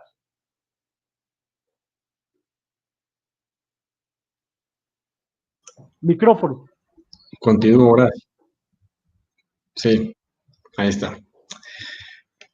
Bueno, vaya tema, porque hay y habrá diferencias muy marcadas. Yo tengo diferencias con los dos colegas que me precedieron. Primero, porque considero que la corrupción es inherente a cualquier sistema político, ¿no? Va a estar presente en mayor o menor medida en cualquier sistema político. Segundo, porque no la considero como un intercambio clientelar. Esto es otra cosa de la cual podemos hablar, sino más bien el uso de recursos públicos con fines privados. Otra cosa es el intercambio de favores, bienes y servicios a cambio de apoyo electoral o político, ¿no? Ahí no necesariamente es corrupción ni tampoco hay una necesaria compra del voto que podría considerarse como un acto de corrupción, sino más bien es un intercambio de favores. Y tampoco concuerdo en, digamos, atribuir demasiado peso a los valores de la sociedad como explicación a la corrupción. Yo más bien considero que es una falta de aplicación de la norma y de independencia de las instituciones lo que favorece la corrupción, no tanto la cultura política ni tampoco las relaciones interpersonales, sino es más bien la falta de castigos, de vigilancia, de controles. Y para eso se necesita que haya efectividad de las instituciones, de los tres poderes que están vigilando mutuamente, pero también instituciones paralelas que trabajan junto con ellos, ¿no? Una auditoría fiscal, por ejemplo, una contraloría fiscal, ¿no? Que puede adoptar distintos nombres, y todas estas agencias de control y de vigilancia independientes, autónomas e independientes. Entonces, esto y además un poder judicial también independiente, es decir, con procesos de nominación de los jueces y magistrados, ¿no? Independientes sobre todo al poder ejecutivo. Creo que solamente así se puede combatir la corrupción, ¿no? Y paralelamente a esto, tiene que venir, claro, una campaña mediática muy importante en medios de comunicación, ¿no? Precisamente educativa, para ahí sí tirar hacia, digamos, con el objetivo de cambiar precisamente esos valores familiarizados con la corrupción. Pero esto solamente funciona si lo hacemos con castigo, ¿no? Si llevamos a un tribunal, si multamos, si encerramos a aquel que comete un acto de corrupción, desde el más bajo hasta el más alto, entonces se podrá combatir realmente. Y digo, a la par de esto tiene que venir acompañado una gran campaña en contra de la corrupción y de...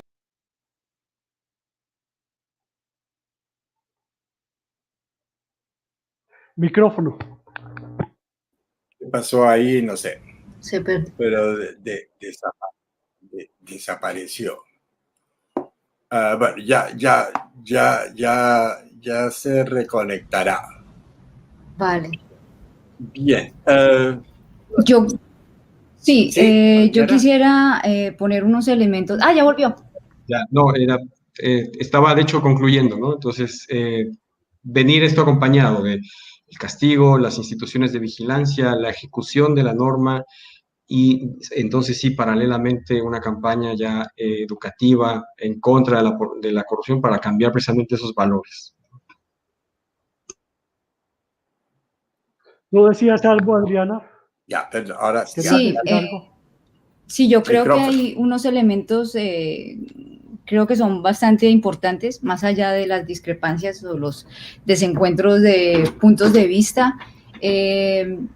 Creo que el asunto del asociar clientelismo con corrupción, yo sé que es una línea muy fina, pero creo que es importante plantearla, ¿no? Como ya lo señalaba ahora Luis Antonio. Y la cuestión es que evidentemente si las personas, los ciudadanos, más claramente los ciudadanos, se dan cuenta que en momentos electorales buscan cautivar su voto a través, no necesariamente siempre del voto, puede ser a través de otro tipo de estrategias, porque hay ciudadanos que no quieren vender su voto o porque simplemente no lo tienen como práctica en su decisión. Entonces puede ser algo más superfluo para nosotros como un concierto. Entonces, el asunto de que hay ciudadanos que no necesariamente necesitan que le prometan una cancha de fútbol o un centro de salud en su barrio o en su pueblo para dar un voto, porque son sitios, y aquí voy al elemento que mencionaba ahora Horacio acerca de los escenarios multinivel, y es la dificultad, y aquí discrepo un poco de lo que señalaba Luis Ante, de que el acto punitivo o el garrote y la zanahoria sean lo que incentiven esa lucha, entre comillas, contra la corrupción. Yo participé hace muchos años en un proceso de diagnóstico acerca de la lucha contra la corrupción en un departamento y en una capital que no voy a mencionar, y fue llamativo trabajar con funcionarios y también con miembros de la sociedad civil. Y era evidente que las instituciones no podían llegar a los niveles más bajos. Y estoy hablando del hecho de una carretera o una calle que se está pavimentando y donde las estrategias a través de las cuales los contratistas buscaban ampliar los contratos era hacer obras los días en que se llovía, para que la obra no quedara bien y que dentro de 5 o 6 meses volvieran a llamarlos para volver a repavimentar la misma calle. Entonces, frente a esos elementos, crear más leyes y crear más instituciones que no pueden llegar a los sitios más recónditos, planteando este asunto de la multinivel, niveles diferentes a lo nacional, creo que es... se escapa a la acción real de lo que tenemos hoy como Estado. Luis Javier ahora se lo señalaba, la necesidad de privatizar lo que se pueda privatizar, por el sector público lo que está privatizado, pero nuevamente aquí los elementos de la eficacia va a permear esos elementos de evaluación, y aquí nuevamente vamos a regresar a los elementos de los principios liberales en el aspecto económico, en donde la competencia, el que sea mejor es el que se lleva el contrato, el que sea mejor en las empresas, etcétera. Entonces,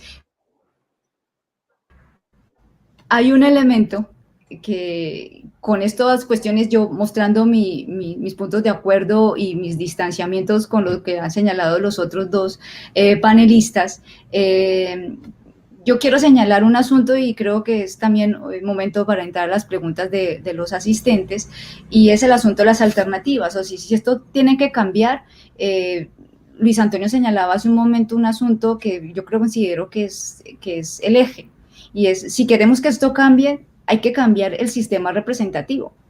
Ya Bernard Manning señalaba acerca de la forma como el sorteo funcionó muy bien hace muchos siglos. ¿Será una nueva opción el replantearnos, no necesariamente el ejercicio deliberativo, sino quienes lleguen? Si quienes llegan no nos representan, que es el eslogan que cantan en algunas protestas y en algunas acciones reivindicativas, lo dejo allí, si por ahí son las alternativas. Bueno, se nos está yendo el tiempo y hay muchos temas y hay muchos aspectos. Yo sería un poco más radical que ustedes con respecto a las consideraciones de la corrupción. Creo que están mirando la corrupción. Yo defino la corrupción de una manera sistémica, de una manera que va mucho más allá del contratico o del favorcito o de la relación clientelar. Yo creo que la corrupción está en el corazón de la persistente y creciente desigualdad en la sociedad sobre quienes ganan y quienes pierden. Y la corrupción está en un marco de control institucional, de que un par de grandes capitales o de grandes intereses logran controlar instituciones del Estado como Fiscalía o Cortes o Ministerios de Hacienda o grandes periódicos, o todas esas juntas, sin mencionar el nombre de nadie. Y yo creo que eso son prácticas profundamente antidemocráticas que socavan a la democracia, que socavan todo el sentido de pensar que vivimos en un país donde elegimos al gobierno y que nos representa y que nuestros intereses están representados. Entonces, yo lo planteaba de una manera, a lo mejor me expresé mal, pero que iba más allá de eso, pero se nos ataca, pero igual es muy valioso todo lo que plantearon todos y me parece que se nos está yendo el tiempo, entonces quería terminar rápido. Preguntas como preguntas, no han llegado muchos comentarios a cosas que se iban conversando y yo creo que ustedes también los pudieron ver, pero están sugiriendo que una segunda parte sería magnífica. Eso, Luis, te tocaría a ti como parte del departamento, pero para terminar, muy brevemente, unas palabras sobre, ok, ¿para dónde vamos? ¿Para dónde creen ustedes que vamos? ¿Es el fin de la democracia? ¿Vamos a, de gente ya los van a imponer el modelo chavista o el modelo chino o el modelo de Irán o el modelo soviético, como si todavía existiera? Bueno, más o menos. ¿Qué viene? ¿Qué viene? ¿O todo va a seguir igual y no va a cambiar nada y esto es lo de siempre? No sé, Adriana, ¿tú quieres empezar? Tú que eres la niña. Muchas gracias por darme siempre la palabra de apertura. Bueno, yo comparto la postura con algunos otros colegas que es muy difícil asumir una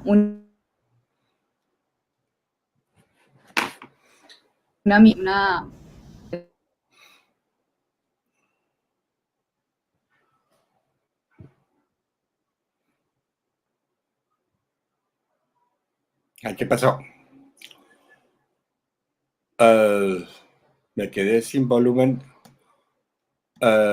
Luis Javier. Bueno, ¿Tú escuchas? sí, yo estoy oyendo. Es que, pero tú escuchas a Adriana, yo no. No, la Adriana se congeló la imagen. Ok, entonces dale tú y después retomamos a Adriana. ¿Ahí volvió? No, ya, Adriana, ahí volvió. ¿ahí? Adriana. Okay, ya volví. Ya, entonces dale. ¿A dónde vamos? Yo creo que vamos a la revaloración acerca del papel de cada individuo en la toma de decisiones.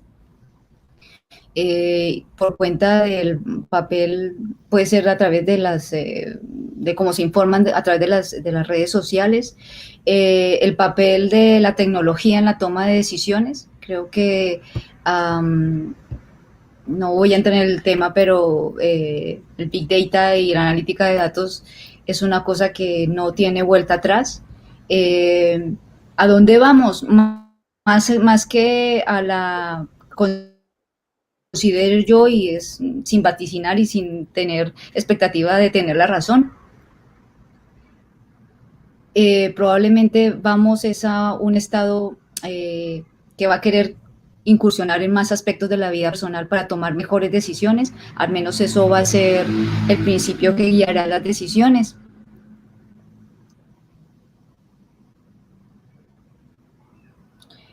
Eso acosa la libertad individual, o sea, contra el modelo liberal, digamos.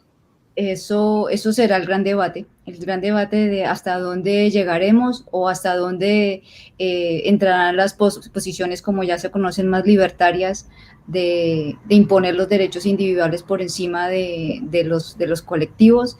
Creo que vamos a ese debate, más que a una transformación, y claramente vamos a pasar de este régimen a este. Creo que vamos a un debate donde la necesidad de informarnos más, de ser más tolerantes frente a las diferencias, nos va a generar, yo espero, unas nuevas lógicas como sociedad y como sociedad internacional realmente. Dale, gracias. Luis Javier, por decir algo. Bueno, por el momento estamos yendo hacia una política de tipo populista autoritaria mesiánica e irracional, en el sentido de que la decisión obedece al capricho de unos y no al acuerdo de muchos.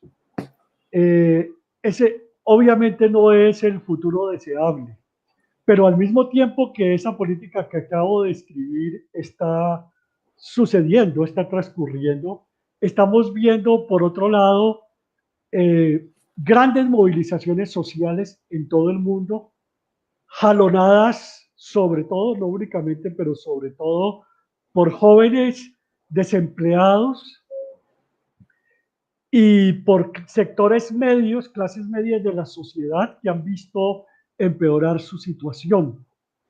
Esos grupos están produciendo una serie de movilizaciones sociales, están produciendo una serie de mesas, para utilizar el término colombiano, mesas de concertación, mesas nacionales, la MANE o la MENA, etcétera. Hay muchas formas de nombrarla, es decir, formas inéditas de discusión de los problemas sociales.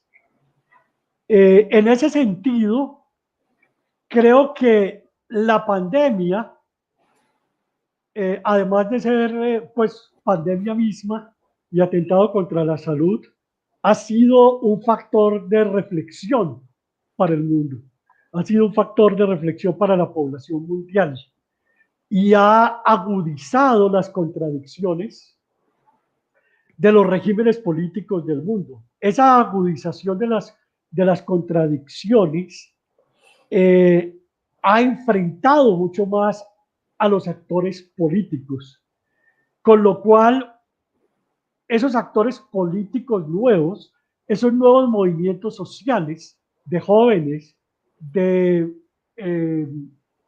movimientos que están mucho más cercanos a los intereses vitales de los actores, nos hablan todavía muy utópicamente, pero nos hablan de un futuro, de una democracia radical, donde ya no sean los partidos, sino los movimientos sociales, las juntas de vecinos, las juntas de padres de familia, las juntas de los condominios, etcétera, donde esos grupos de ciudadanos, no técnicos, no especializados, pero sí ricos en ideas, sean la fuente de la que beben los organismos técnicos de toma de decisiones. A eso lo llamo yo una democracia desde abajo, una democracia radical. Además de eso, si la crisis y la transformación que estamos viviendo se debe a la ruptura del orden liberal y especialmente a la ruptura entre el acuerdo entre capital, trabajo y Estado, que había producido el estado de bienestar y por lo tanto la regulación de la sociedad y la redistribución de los bienes públicos, eso se había quebrado. La pandemia, la acción de los gobiernos en la pandemia nos está mostrando que desde el problema de la salud, el Estado ha tenido que intervenir y la sociedad está cayendo en cuenta de que la regulación y la intervención, que es lo que Luis reclama, pero sin el garrote, la necesidad de la regulación es fundamental para una sana y pacífica convivencia. Por lo tanto, resumiendo, vamos a una radicalización de la democracia ya no partidista, sino más movimentista. Vamos hacia una hacia un nuevo acuerdo, un nuevo pacto social para la redistribución y la regulación o re-regulación y redistribución de los bienes sociales. No en balde, no solo en Colombia, sino en muchas partes del mundo se está discutiendo la renta básica. Esa es una utopía. Parece ser que hoy en el mundo, a pesar de sus problemas, la búsqueda de una más auténtica y amplia democracia es una utopía que está jalonando las luchas sociales de los sectores excluidos de la sociedad. Hacia allá vamos. Álvaro, gracias, Luis. Luis, terminas tú.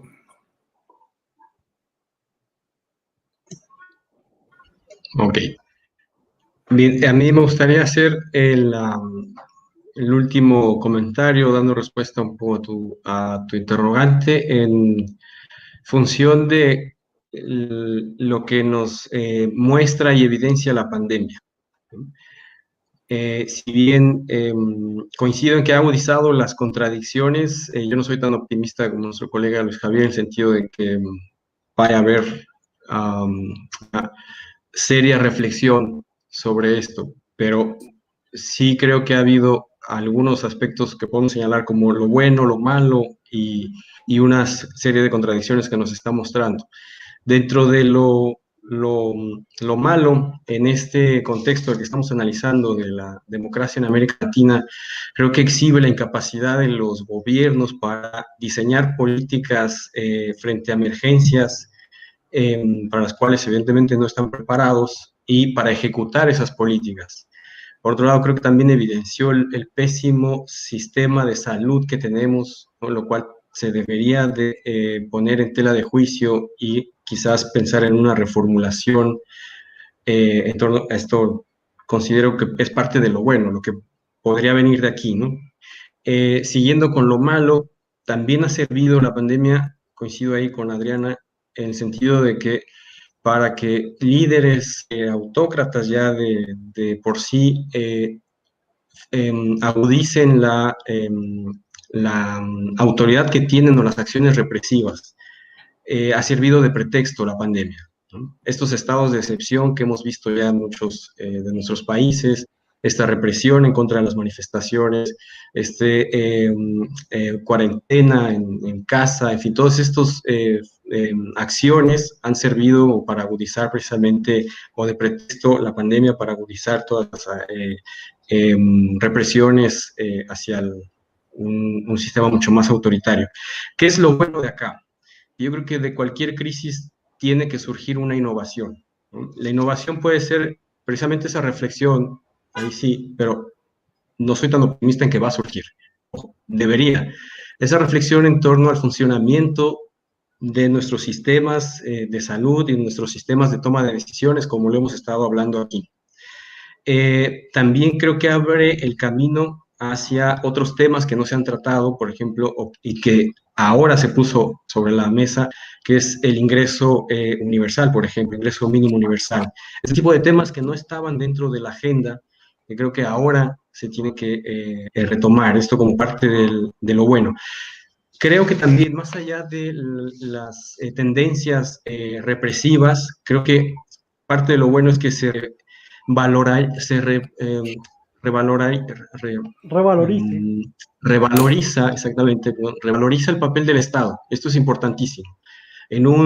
Bajo un modelo neoliberal en donde se tiende a reducir el Estado a su mínima expresión, aquí se vuelve a revalorizar el papel del Estado. Y el Estado es el garante, el que va a rescatar precisamente, y sobre todo aquellos grandes consorcios, aquellas grandes empresas que esperan que el Estado los auxilie. Y no solamente esto, sino también la población en general, ¿no? Esto es parte de lo bueno.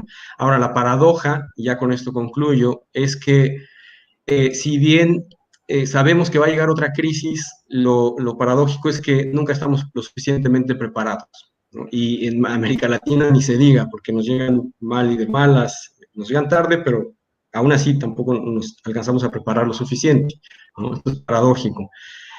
Como reflexión, yo creo que aún con esta experiencia no considero o es poco probable que surjan cambios positivos, más allá de las tendencias que ya se venían viendo y que se están agudizando. Ok, muchas gracias, Luis. Yo creo que se nos está acabando el tiempo. Yo quiero cerrar un poco, y después agradecerles a todos ustedes por su participación. Me parece que fue interesantísimo. Yo quiero cerrar un poco. La pregunta era qué viene, qué alternativas hay a la democracia, qué cambios vienen. Un poco Y obviamente ninguno tiene la bola de cristal, ni podemos, ni somos muy buenos en adivinar futuros. En realidad los politólogos tenemos un récord bastante malo para adivinar futuros.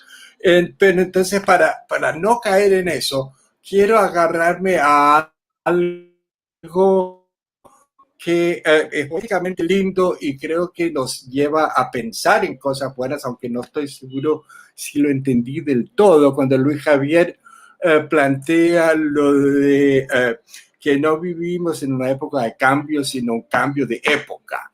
Y eso, por lo menos lingüísticamente, es muy bonito y poderoso, y nos da ideas de que estamos ante un cambio fuerte, ante un cambio que realmente nos va a cambiar de paradigma, que nos va a cambiar de líneas del tren, pasar a otra cosa. Y eso lo sabemos que viene porque vemos las cosas tecnológicas, sabemos porque vienen problemas ambientales y retos ambientales que crecientemente que todavía no entendemos del todo.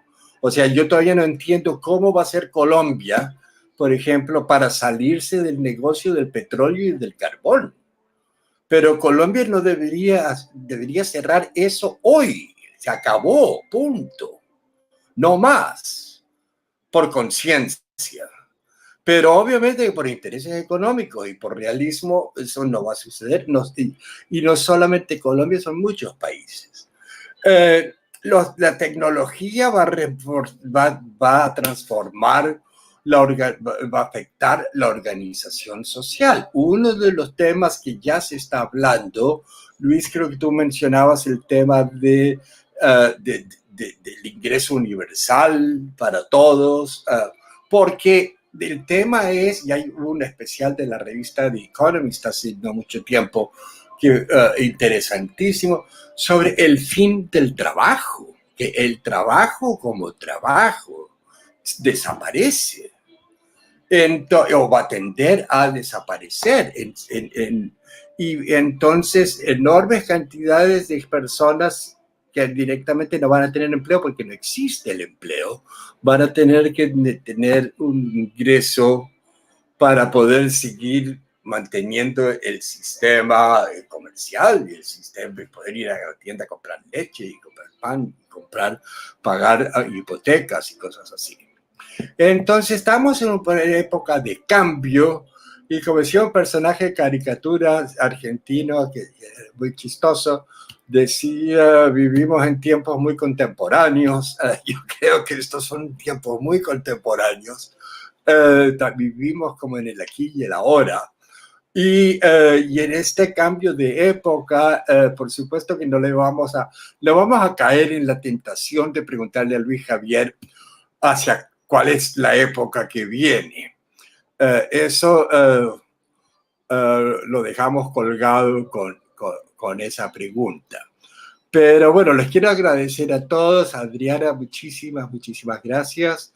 Luis Antonio, te diría nos vemos pronto, pero ya no nos vemos. Entonces, y Luis Javier, muy agradecido de sacarte de tu retiro merecido para participar en esto. Así que muchas gracias a todos. Y algunos comentarios están hablando de que se debería hacer de nuevo, que debería haber una segunda parte. Así que no les sorprenda si de repente los contacto con una oferta de ese estilo. ¿Ok? Bueno. Con mucho gusto. A todos los presentes, muchas gracias por acompañarnos. Han habido muchísimos comentarios, pero y preguntas enlazadas que yo creo que de alguna manera cubrimos o se cubrieron en distintas ponencias, pero distintas participaciones, pero creo que en general espero haberlos contestado y satisfecho a todos. Ok, bueno, muchas gracias a todos. Muchas gracias por la invitación. Muchas gracias. Y, ha sido un placer conocerlos e interactuar con ustedes. Con Horacio nos conocemos de ayer. ¿Cómo? que ha sido un placer Igualmente. conocerlos e interactuar con ustedes. A Horacio somos viejos conocidos, pero a ustedes dos los conocí hoy y ha sido un placer pues interactuar con ustedes y polemizar con ustedes. Igualmente, Luis Javier, y un gusto coincidir con los colegas que ya conocía. Les mando un fuerte abrazo. Gracias por la invitación, Horacio. Y al público que no lo veo, pero que... Al público que no lo veo, pero que ha sido le agradecemos. de todas maneras la razón de ser de esta discusión. Un abrazo a todos. Lo mismo, un abrazo para todos. Hasta luego. Hasta luego. Chao, que estén bien. Hasta luego a todos los que nos acompañaron. Muchas gracias. Los siguientes contenidos de Uninorteco te pueden interesar. No olvides suscribirte a nuestro canal.